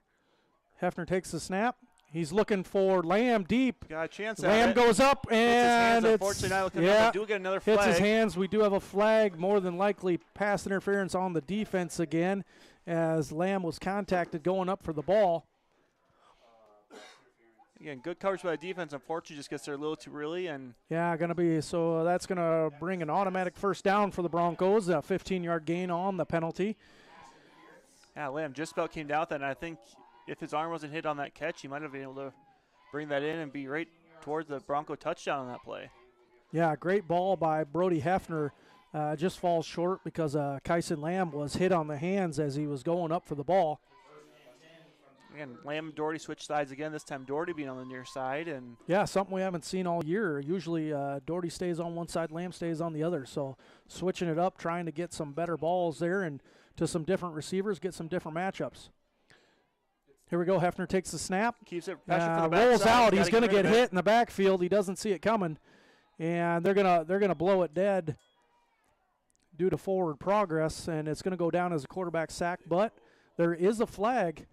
And this looks to be going to be a holding on the Broncos, and that's going to back them up 10 yards. Actually, it might be an interesting call. They are going to looks. Oh, they're going to decline it. Actually, again, they're going to take the sack and the Yep. about. Going to decline it and take the sack. Not a bad call by the Eagle Grove Eagle coach.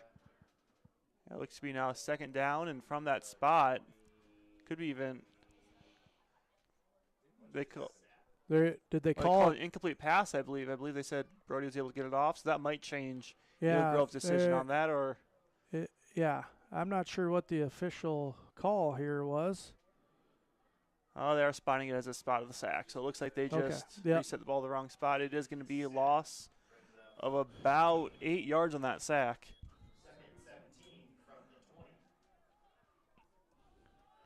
Second and long for the Broncos here. Eagle Grove showing a little pressure there, sending some pressure. And pass over to Lamb. It is complete. And Lamb is brought down right away. But it is going to be a nice little 5-yard gain for the Broncos.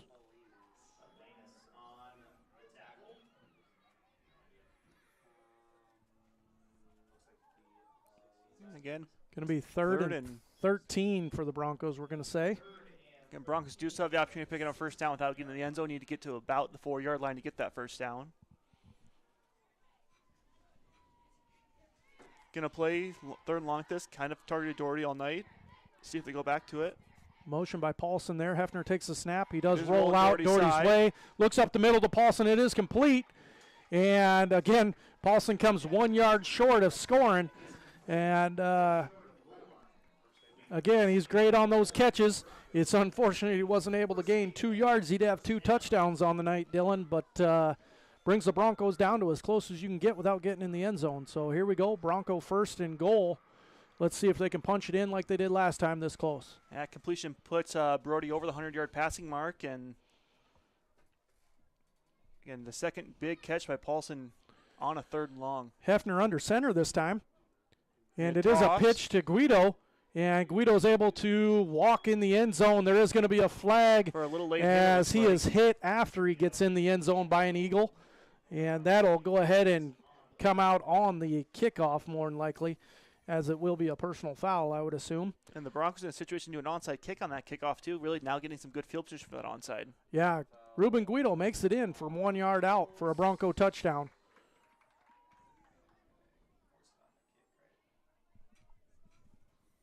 So again, Broncos gaining some ground here with that touchdown. Going to bring the score. Belmond-Klemme Broncos 13, Eagle Grove Eagles 30. And we'll see if they go for 2 or if they line up for that extra point here. Again, the way it looks, Hefner is out there, so it does appear like they're going for 2. Yep, they are going to go for 2 here.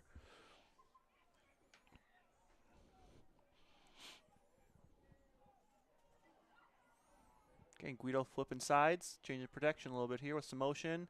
And they look for Lamb, and it is complete, and it is in for the 2-point conversion for the Broncos. Going to bring the score 15 for the Broncos. The Eagles have 30. We'll be right back after an ad break with the kick. First State Bank of Belmont 24/7 mobile banking so you can spend life with your family on the go. View account balances, transactions, and transfer funds all from your smartphone. Go to fsbbelmont.com and download our mobile app, the most trusted encryption to ensure your private data remains private. First State Bank of Belmont, serving our customers, supporting our Belmond-Klemme Bronco communities since 1933. Member FDIC.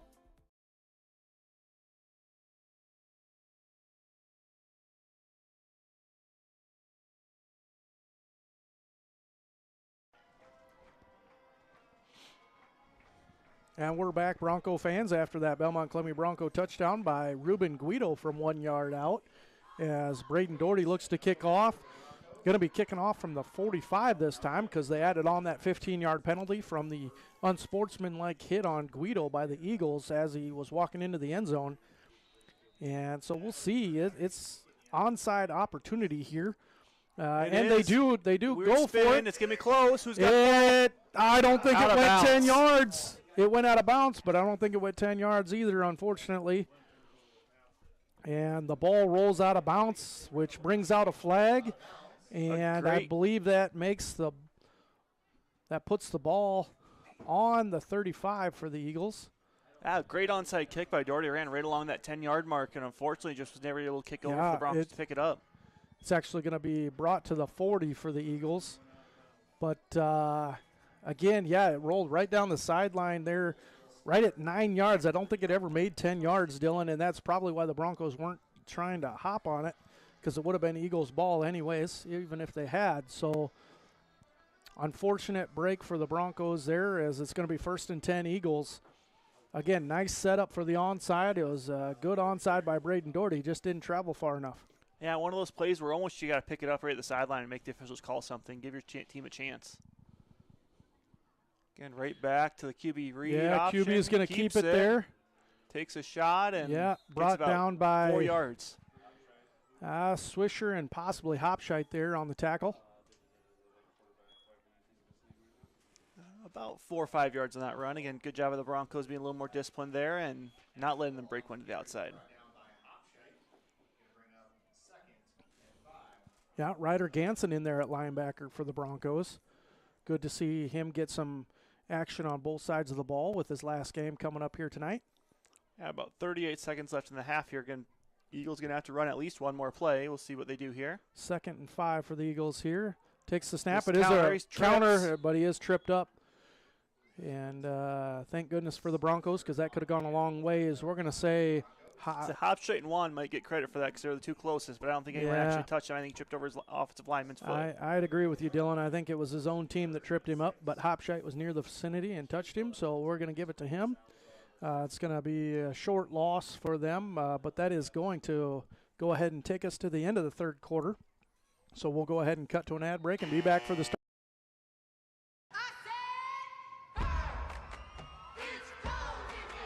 H&K Plumbing and Heating, your #1 source for innovative, energy-efficient, and eco-friendly Ruud, Amana, and Navian products. Call H&K Plumbing and Heating today at 641-444-3432 for your residential plumbing, heating, and cooling needs. H&K Plumbing and Heating, located in Belmont. Tulp family owned and operated since 1999.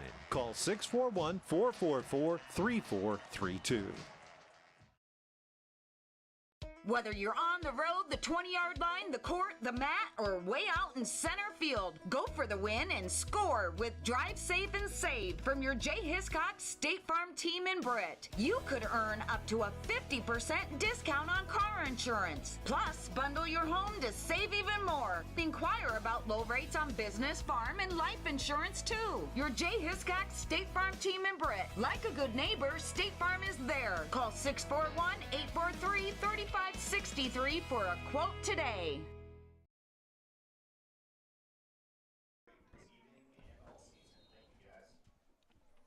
We're back, Bronco fans, as the Eagles are sitting at 3rd and 6 on the 44-yard line to start the fourth quarter here. Bronco defense is a pitch to Spencer there as he finds a lot of running room as Wyatt Boozman's able to run him out of bounds, but not before an Eagle first down. Again, great blocking on by the tight end and the receiver there. Again, allowing, basically sealing Duran and Hopshite off and giving that free lane to run for the toss in the first down for the Eagles. Yeah, the Eagles have seen a weakness in the Bronco defense here with that sweep. West Fork ran the same thing last week, able to gain quite a few yards on that. So I'd assume they're going to keep pounding the rock here with the fullback and then coming back with the sweep like we've been seeing. Yeah, they're kind of catching our defensive ends getting upfield a little too much, and they'll be able to trap right behind them. QB dive. Yep, QB keeper initially contacted by Vara, brought down by Swisher and Jaime Stephenson.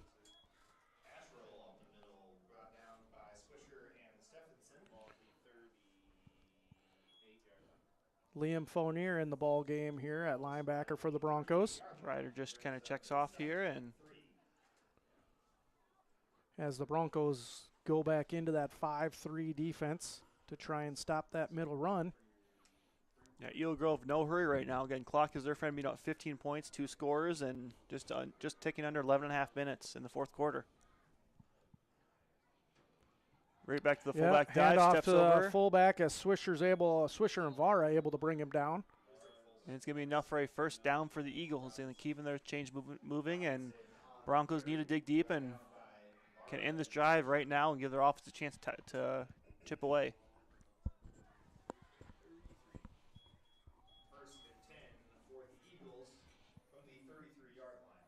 Again, a lot of Bronco sideline, Bronco fans kind of sitting a little quiet, kind of letting this game sink in. And again, let's hope the Broncos are able to fire up here and make a big play, get the crowd back into it. Here we go, another handoff to the fullback Robinson, who is wrapped up by Medina and then brought down by a couple other Broncos. Max Swisher and Ruben Guido in on the tackle as well for the Broncos. I think Juan grabbed the back of his jersey, and it probably stretched an extra about 3 yards before the rest of the Broncos were able to swarm to it. Yeah, going to be second manageable for the Eagles here. Going to be second and a long 4.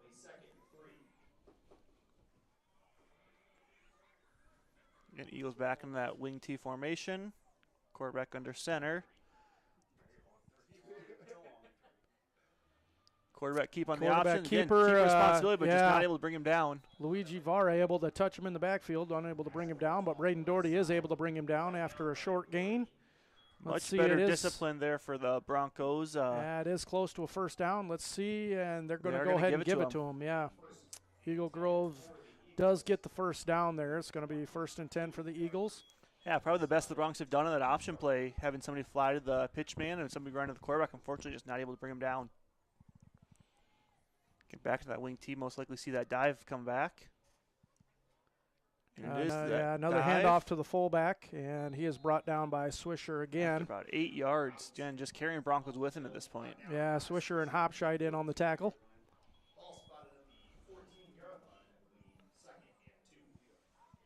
Going to be 2nd and 2 for the Eagles, as that was an 8-yard gain by Robinson.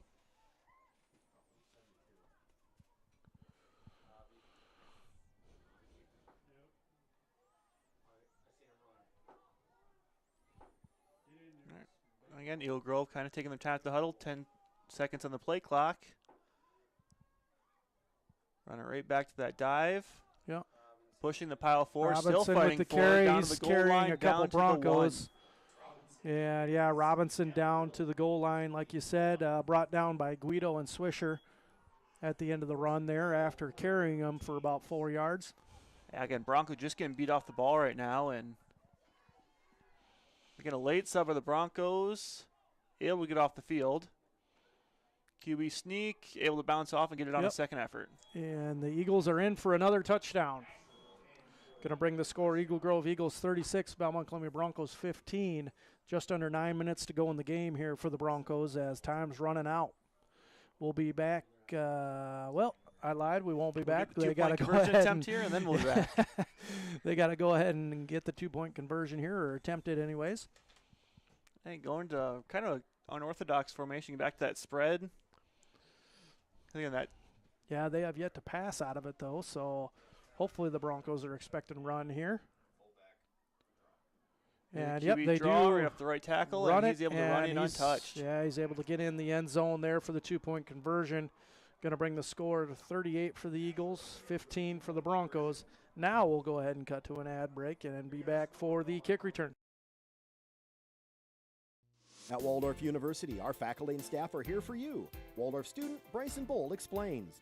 Here at Waldorf, I've only met incredible professors who are passionate about what they're doing and really passionate about teaching the subjects they're teaching, and they care a lot about the students. Specifically, the professors are incredible. I've not had a bad professor here. Take a campus tour, meet our faculty, and start your Waldorf journey today. Find out how at waldorf.edu.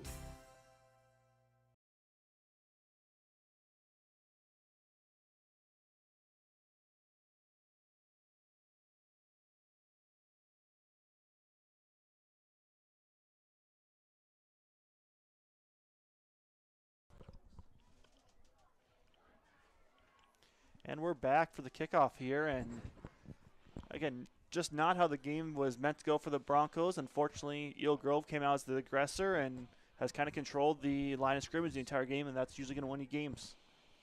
And here we go for the Broncos. Back for the kick return is the same three there.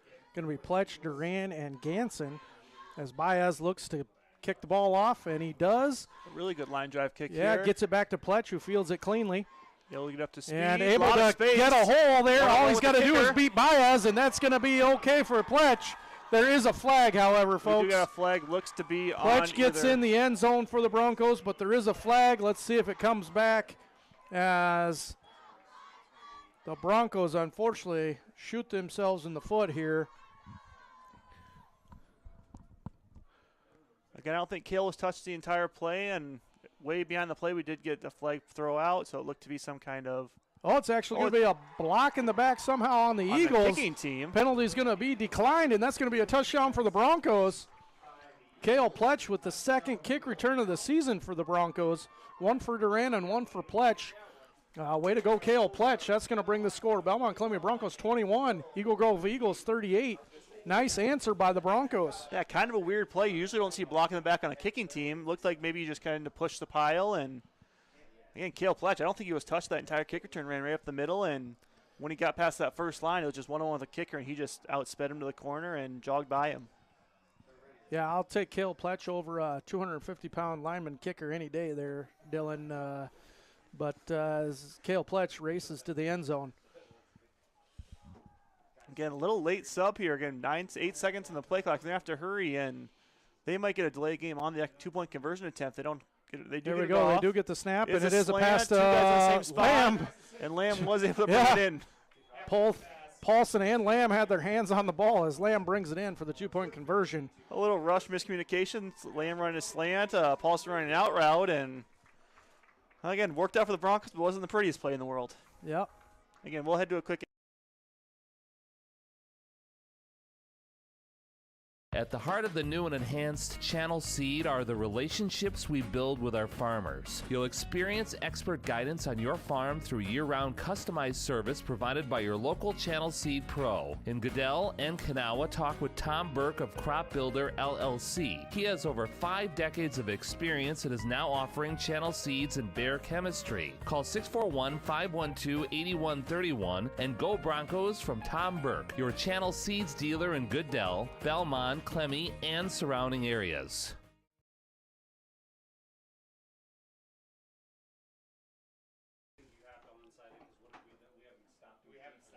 All right, we're back, Bronco fans, as we go ahead and Braden Doherty gets ready to kick it off. What do you think? Maybe an onside here, Dylan? I think at this point, down 2 scores, only 8.5 minutes left. Your defense has not gotten a stop. You got to take a chance. He left a really good one last time. So yeah, 8:39 to go in the game here, as it is going to be an onside, and it does roll. Braden Doherty, I think, falls on it himself. This is going to be a scrum. What an onside there by Braden Doherty as he kicks it straight forward and is able to follow the ball the entire time, as the other guys were able to take out the Eagles, so they couldn't receive it, and Braden Doherty jumps right on the ball. Going to be Bronco 1st and 10. Again, an onside kick to make Pat McAfee proud. A little squibber right in front of him, recover his own onside, and set the Broncos up to kind of shorten this lead even farther. 8.5 minutes, 15-point game. Broncos needing 2 touchdowns, and we'll see what they do here. Here we go. A momentum swing for the Broncos here. 1st and 10. Paulson in the slot receiver. Hefner looking for Lamb. Takes the shot. He's got him. Got him. And it's completion to Lamb as he races down the sideline. Still fighting, still spinning. Fighting, but is brought down by the Eagle defender at the 10-yard line for the Broncos. Great pass and catch from Hefner to Lamb as they connect again on a deep pass. Yeah, big 39 yards, keeping the momentum going. And unfortunately, Hefner wasn't quite able to get in front of Lamb, but Lamb breaking a tackle, spinning, and putting the Broncos in great field position here to punch it in and cut it down to a 1-score game. 1st and 10 Broncos here. 1st and goal for the Broncos on the 10-yard line here.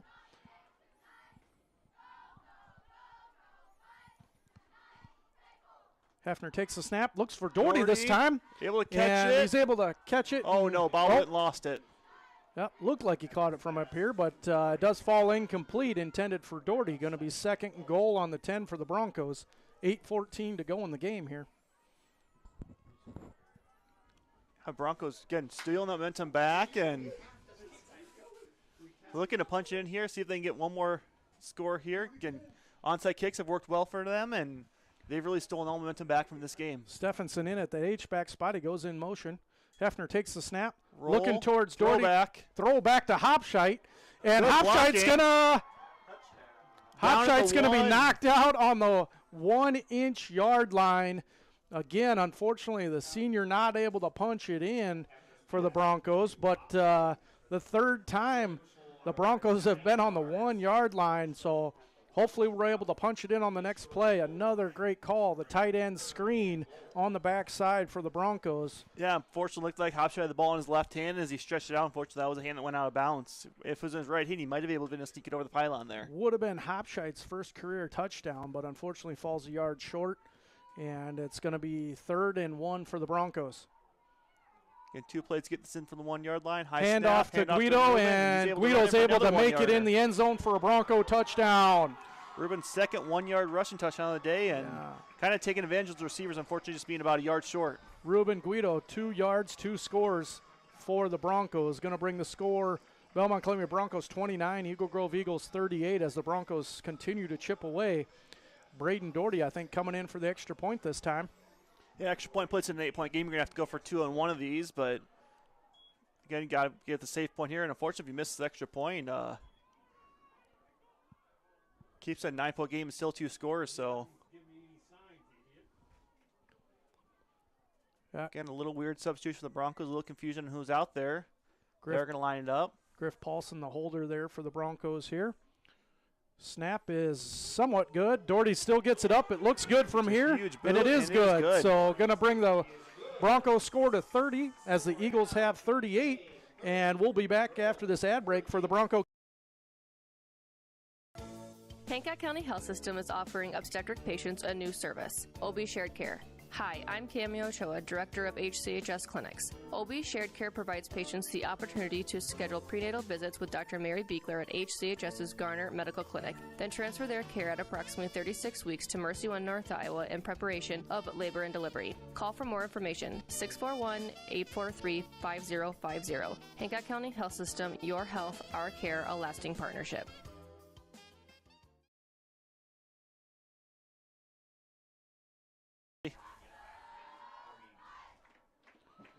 And we're back, Bronco fans, after that Bronco touchdown. Ruben Guido again from 1 yard out, scoring for the Broncos, giving them 30 points on the night as Braden Doherty looks to kick off, and we'll see if he tries the onside for a 3rd time or if he kicks it deep this time. Eagle Grove not adjusting their kick returns. Still only having 5 guys at the 10-yard mark.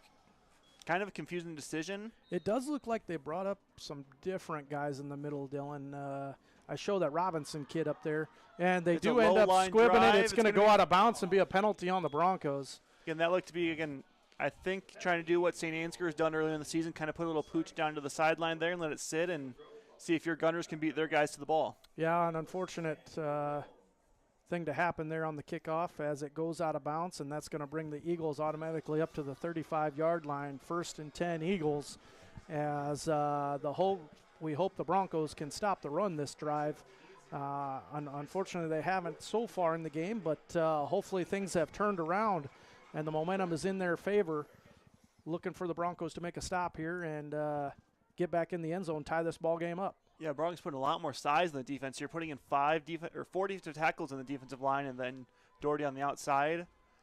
Looks to have taken Hopshot off the defensive line and putting in Javi Mercado in there at defensive end for Great the back Broncos. tackle, and Luigi stands him up. Unfortunately, breaks the tackle. Still fighting forward. Still carrying the Broncos on his feet. That's about 10 yards. There's He's hit about 2 yards. 6 Broncos on his back, and he carries them for an Eagle first down. Carver Buchanan in on the tackle for his first tackle of the night, along with Liam Fournier, Ruben Guido, and like I said, 3 other Broncos in on the tackle. Yeah, I believe the Broncos hit him at a 2-yard gain mark, and he just kept moving his feet and gained another 8, just carrying Broncos along with him. Yeah, it kind of looks like Ruben Guido re-injured that arm as he's holding his hand or his elbow there, but he's staying in the game and wanting to tough it out. So here we go. Eagles 1st and 10. Big fullback like that. Unfortunately, Broncos just try and tackle him high. They got to get low and hit him in his knees and try to take the trees out from the roots. Right back to the fullback. Yeah, right back to the fullback as he races through the Broncos. Jaime Stephenson able to finally bring him down, but not before another Eagle first down. And again, 2 big runs have swung the momentum all the way back in Eagle Grove's direction. And again, the Broncos desperately need to stop. 7 minutes and just over 7 minutes left in the game. And again, Broncos can get a stop, especially keep them out of the end zone, force a turnover in some sort. Broncos have a chance to go down and tie this game, but that stop has to come first, and they haven't shown they've been able to do it tonight. 1st and 10 Eagles here.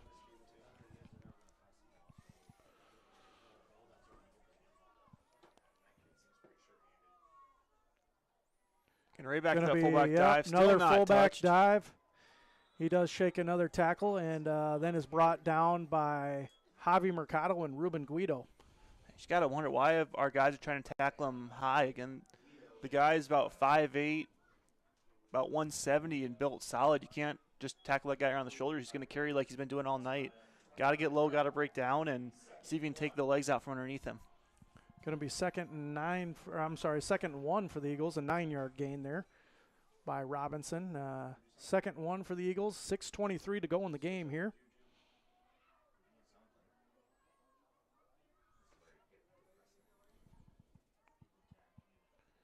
It is another handoff to the fullback Robinson. Carries the pile for another about 7, 8, 9, 10 yards. Carries another 5 Broncos there for an Eagle first down. Carver Buchanan again in on the tackle, along with Jaime Stephenson, Ruben Guido, Luigi Vara, Max Swisher.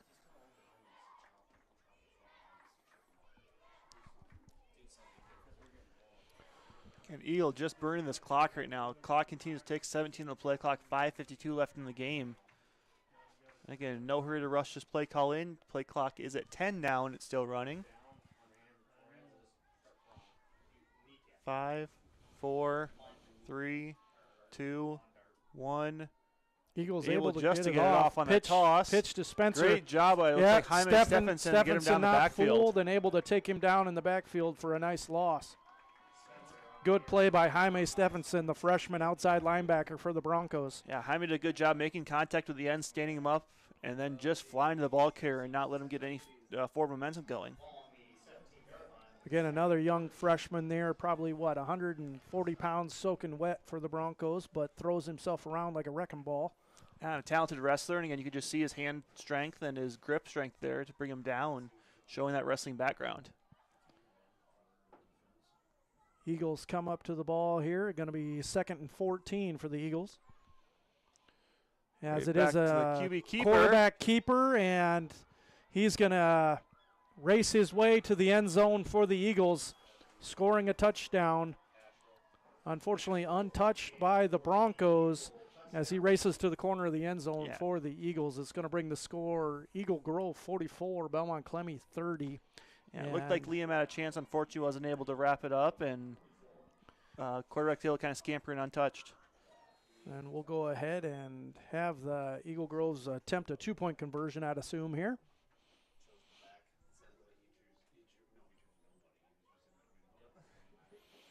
Again, back in that shotgun. This showing to be a QB draw. Or no, he does kind of move up under center here.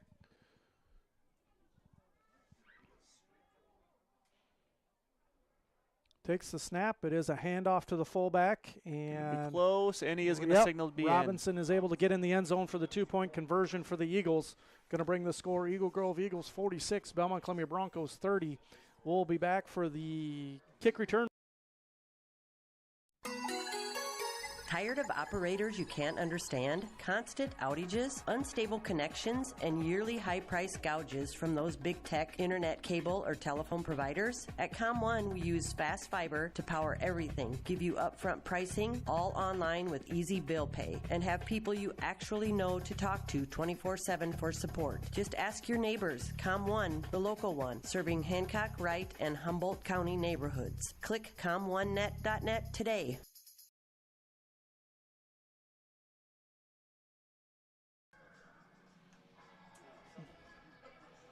And we're back, Bronco fans, as the Broncos get ready for the kick return.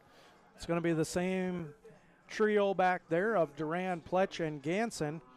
And Big Baez is back for the kick for the Eagles. Again, Broncos had a little magic on the last kick return. Kale kind of running right at the middle untouched, and this one's going to be a little squib kick. They squib it up the middle. Doherty grabs it. Yeah, Doherty picks it up here as he's trying to find a hole, and he is brought down at the 40-yard line for the Broncos. So not a bad offensive start here. Good field position for the Bronco offense coming up here. 1st and 10. Yeah, again, Broncos need a quick score here. 4:40 left. 2 touchdowns down, 2-point conversion. So Broncos got to go quick. You might see Eagle Grove really drop a lot of corners back, not getting beat deep. But Lamb has effortlessly gotten behind the corner and safety. See if they go back to those plays. 18 in the play clock. Hefner jogs it in.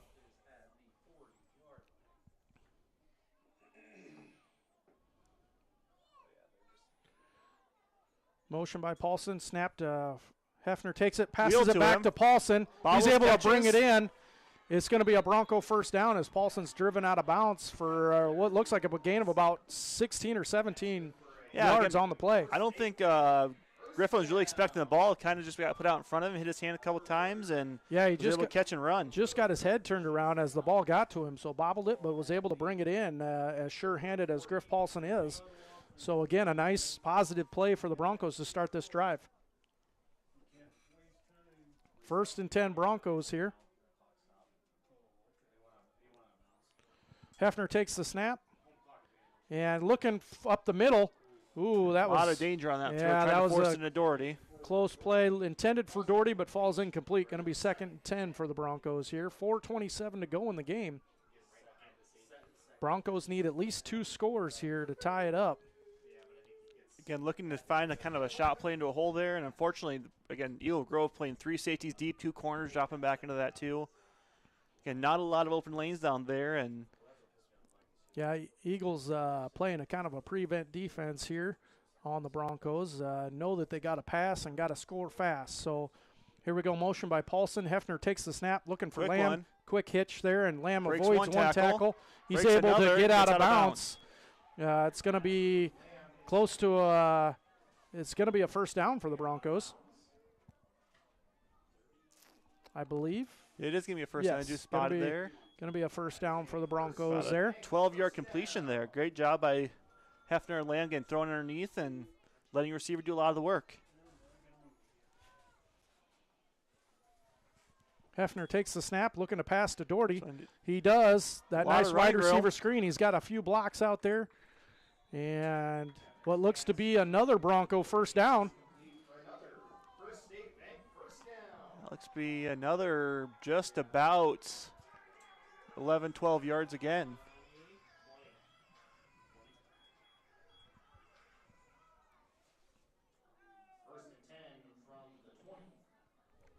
He puts Doherty to 56 yards. Now just 44 short of the record. Here we go. Hefner with the pass to Doherty again, but it falls incomplete. Yeah, a little behind Doherty. Falls incomplete. Going to be 2nd and 10 Broncos. Going to stop the clock at 3:53 to go in the game. And Broncos ball sitting right at the 20-yard line, so in very opportune position. Eagle Grove's had to kind of come up more to the line of scrimmage, drop one of the safeties up, and It's kind of opened a few lanes in that kind of cover 3 defense.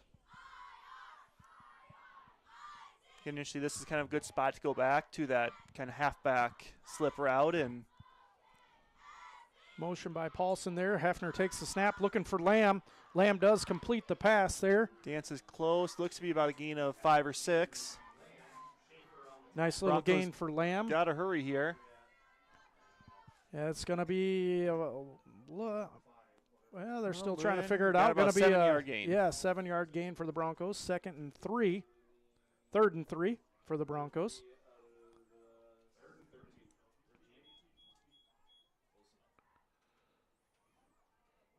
And Hefner. Hefner takes the snap snap there. It. Quick pass to Paulson for the first down. Again, whistle blow forward progress stopped. Yeah, thank God the whistle was blown as the Eagles ended up with the ball there. Be about a 7-yard completion there, right around. Going to be 1st and goal for the Broncos here. Right around 3:10 to go in the game here. They do have to hustle up a little bit as the Paulson goes in motion. Hefner takes the snap. There is a flag, and more than likely going to end up being a false start on the Broncos. Yep, and that's what the call is. False start on the Broncos. Going to back them up 5 yards and going to be 1st down again here. Going to be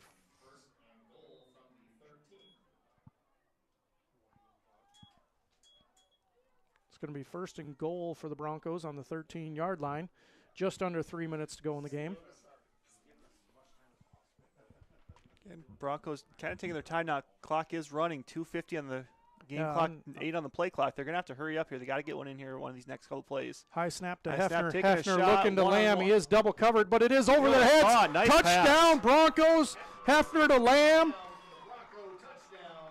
What a great pass by Brody Hefner to Kyson Lamb. Kyson Lamb double covered, but goes over both the Eagle Grove defenders' hands and into Kyson Lamb's hands as he comes down with it in the end zone, bringing the score Belmond-Klemme Broncos 36, Eagle Grove Eagles 46, as the Broncos are going to have to go for 2 here. 2:41 to go in the game. And they're going to go ahead and call a timeout, I believe the Broncos are. So again, such a huge 2-point conversion. They need to convert it. They need to get this in, so you want to make sure you can get your right call in. With that, we'll cut to an ad break and be right back for the Garner Dental Group provides orthodontics for all ages. Dr. Amy and Dr. Bree use the latest technology with Invisalign. Dental monitoring allows patients to scan weekly with their phone from the comfort of their home. This allows consistent monitoring and communication with the doctor while also reducing physical trips into the office. We want to see your smile. Visit GarnerDental.com today.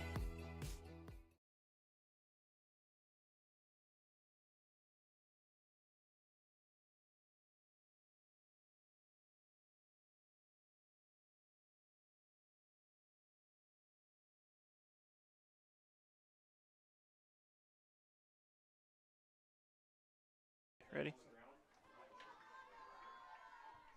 And we're back, Bronco fans, for the Bronco 2-point conversion here.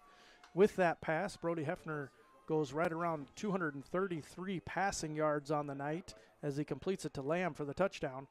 And Hefner looking to pass again and falls incomplete. The 2-point conversion is no good for the Broncos, which means they are going to have to score at least twice to catch up to the Eagles with 2:41 to go in the game. So we'll go ahead and cut to another ad break and be back for the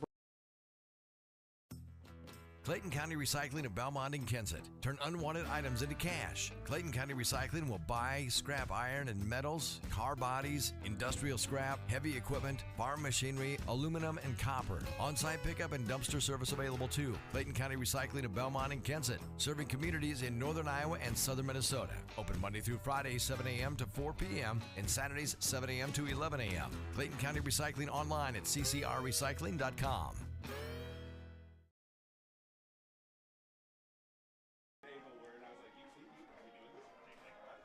All right, we're back, Bronco fans, after that touchdown from Hefner to Lamb. Unfortunately, the 2-point conversion failed, but Braden Doherty here lining up for the kickoff.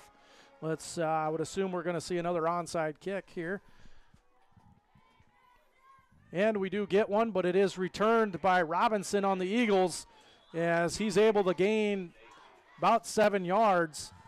And more than likely the Eagles are going to be able to run out the clock here, but hopefully something happens that goes the Broncos' way here as they line up on defense.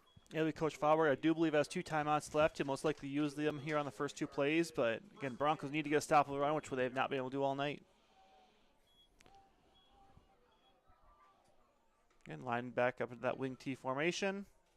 Most likely going right to the fullback, 2 hands on the ball, and it is right to the fullback. Yep, right to the fullback. He is brought down by Javi Mercado and Jaime Stephenson. About a 4-yard gain on that play. Again, better by the Broncos, but at that point, again, he wasn't really looking to break tackles. He's looking just to secure the ball. And it does look like Coach Fallberg is not going to burn his time out in that play, so he might be trying to save it here for 2nd and 3rd down, and we'll see what the Broncos decide to do. Eagle Grove can burn this down under 2 minutes, 24 and counting on the play clock, 2:06 left in the game.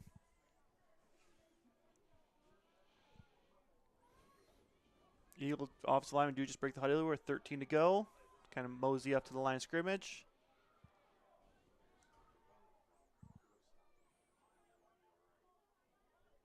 Eagles snap the ball. It is a handoff to the fullback, and he is brought down right away. And there's Coach Fallberg's first or second timeout. Again, wrapped up by Ruben Guido, who's had a nice silent game for the Broncos there on defense.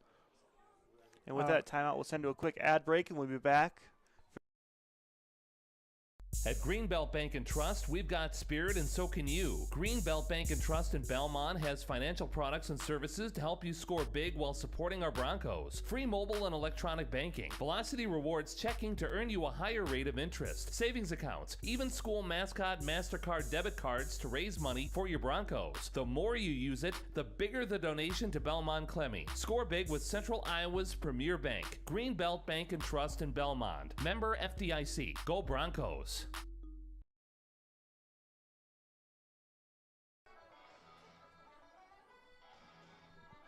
We're back, Bronco fans, here as critical 3rd down here. Hopefully the Broncos can get a stop. It is 3rd and 3 for the Eagles.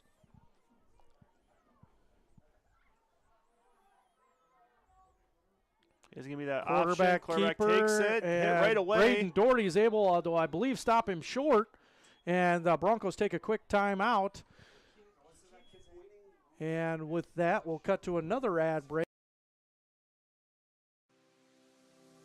First State Bank of Belmont, 24/7 mobile banking so you can spend life with your family on the go. View account balances, transactions, and transfer funds all from your smartphone. Go to fsbbelmont.com and download our mobile app, the most trusted encryption to ensure your private data remains private. First State Bank of Belmont, serving our customers, supporting our Belmond-Klemme Bronco communities since 1933. Member FDIC.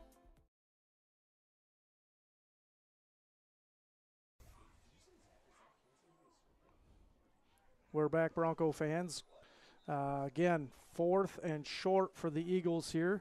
We'll see if they go for it, and if they get it, that's going to secure the game for the Eagles. If they don't, it'll be a turnover on downs, and we'll see what the Broncos can do here. Get a big stop on the line here. Broncos showing pressure. And it is going to be a handoff to the fullback, and it is Eagle Grove first down.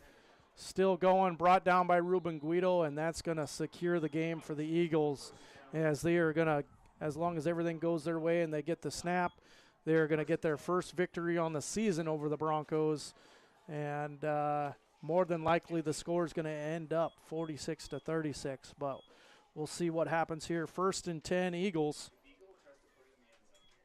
Again, just not the result you want to see at the end of the year, unfortunately. Broncos just playing sloppy the last 2 weeks since they've been eliminated from the playoffs, and Eagles kind of running down 7 on the play clock. You see if they take a knee. And they are just going to take the knee, run that good sportsmanship, and clock 1:10. They're going to have to do that 2 more times, but. Yeah, there is still a chance of fumble of a snap here. Not very likely, but again, if it happens, the Eagle Grove Eagles will take their first victory of the season tonight, and be 1-8 on the season, as the Broncos will fall to 2-7, finishing off their season. 44 seconds to go on the clock here.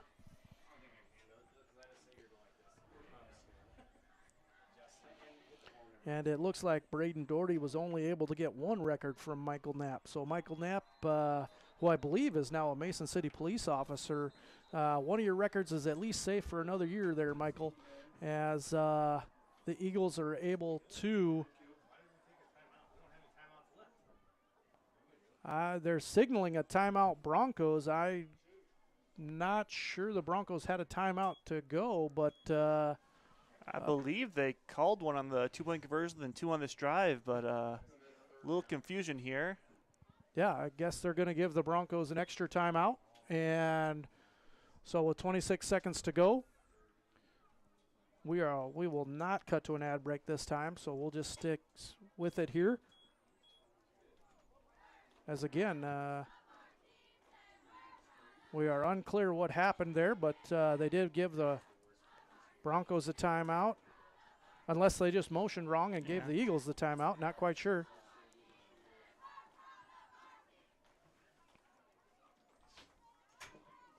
But Eagle Grove, all they need to do is kneel down one more time. And they do successfully, so it's going to be a victory for the Eagle Grove Eagles. Final score is going to be Eagle Grove Eagles 46, Belmond-Klemme Broncos 36. As the clock is running out here, and that's going to end the Broncos season. And with that, we'll cut to some ad breaks, and we'll be back.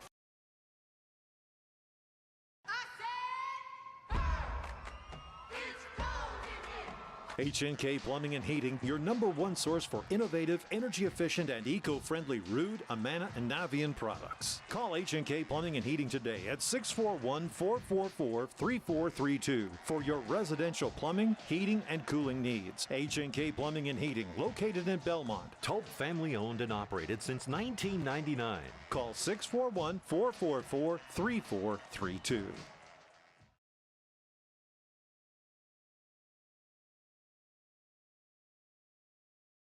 Whether you're on the road, the 20-yard line, the court, the mat, or way out in center field, go for the win and score with Drive Safe and Save from your J. Hiscox State Farm team in Britt. You could earn up to a 50% discount on car insurance. Plus, bundle your home to save even more. Inquire about low rates on business, farm, and life insurance too. Your J. Hiscox State Farm team in Britt. Like a good neighbor, State Farm is there. Call 641-843-3563 for a quote today. At Waldorf University, our faculty and staff are here for you. Waldorf student Bryson Bold explains. Here at Waldorf, I've only met incredible professors who are passionate about what they're doing and really passionate about teaching the subjects they're teaching, and they care a lot about the students. Specifically, the professors are incredible. I've not had a bad professor here. Take a campus tour, meet our faculty, and start your Waldorf journey today. Find out how at waldorf.edu. At the heart of the new and enhanced Channel Seed are the relationships we build with our farmers. You'll experience expert guidance on your farm through year-round customized service provided by your local Channel Seed Pro. In Goodell and Kanawha, talk with Tom Burke of Crop Builder LLC. He has over 5 decades of experience and is now offering Channel Seeds and Bayer Chemistry. Call 641-512-8131 and go Broncos from Tom Burke, your Channel Seeds dealer in Goodell, Belmond, Klemme, and surrounding areas. Hancock County Health System is offering obstetric patients a new service, OB Shared Care. Hi, I'm Cammy Ochoa, Director of HCHS Clinics. OB Shared Care provides patients the opportunity to schedule prenatal visits with Dr. Mary Beekler at HCHS's Garner Medical Clinic, then transfer their care at approximately 36 weeks to Mercy One, North Iowa in preparation of labor and delivery. Call for more information, 641-843-5050. Hancock County Health System, your health, our care, a lasting partnership.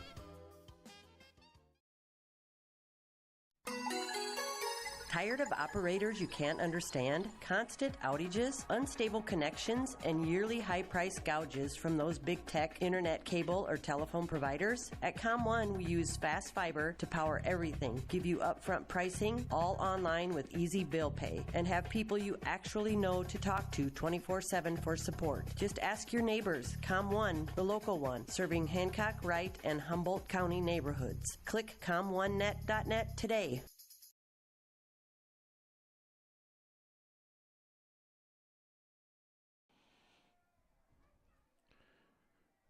All right, and we are back, Bronco fans, for our post-game show. Again, the Eagle Grove Eagles taking down the Belmond-Klemme Broncos 46-36, ending both their seasons. Eagle Grove finishing 1-8, Belmond-Klemme Broncos finishing 2-7, which is their best record in the last 4 years. So, congratulations, Belmond-Klemme Broncos, on a pretty decent season there. As again, we talked all year about the youth and inexperience of the Broncos. So, again, next year, hopefully we won't have to talk about that, as a lot of them will be juniors and seniors for the Broncos. Again, a few freshmen mixing in there for them who will become sophomores. And the best thing about a freshman is that he's going to be a sophomore next season, Dylan. Had quite a few highlights throughout the game, though, for the Bronco offense. Braden Doherty breaking a school record for the most receptions in a season, breaking Michael Knapp's record that he got back in 2016, and again fell about 40-some yards short of the other record. So hopefully Hefner and Doherty are able to break that record next year for the Broncos, as Doherty will be a senior. Also, senior-wise, we wish the seniors this year the best of luck with the next chapter in their lives, as unfortunately the football chapter is done for them. Again, always a special moment for the seniors, as the coaches are walking them off the field for the last time right now. And we just have all the best wishes for the seniors out there on the next chapter of their lives. It does look like Brody Hefner, with one of his best passing nights, finishing with unofficially 233 yards passing on 35 attempts. And what did our rushing game look like there, Dylan?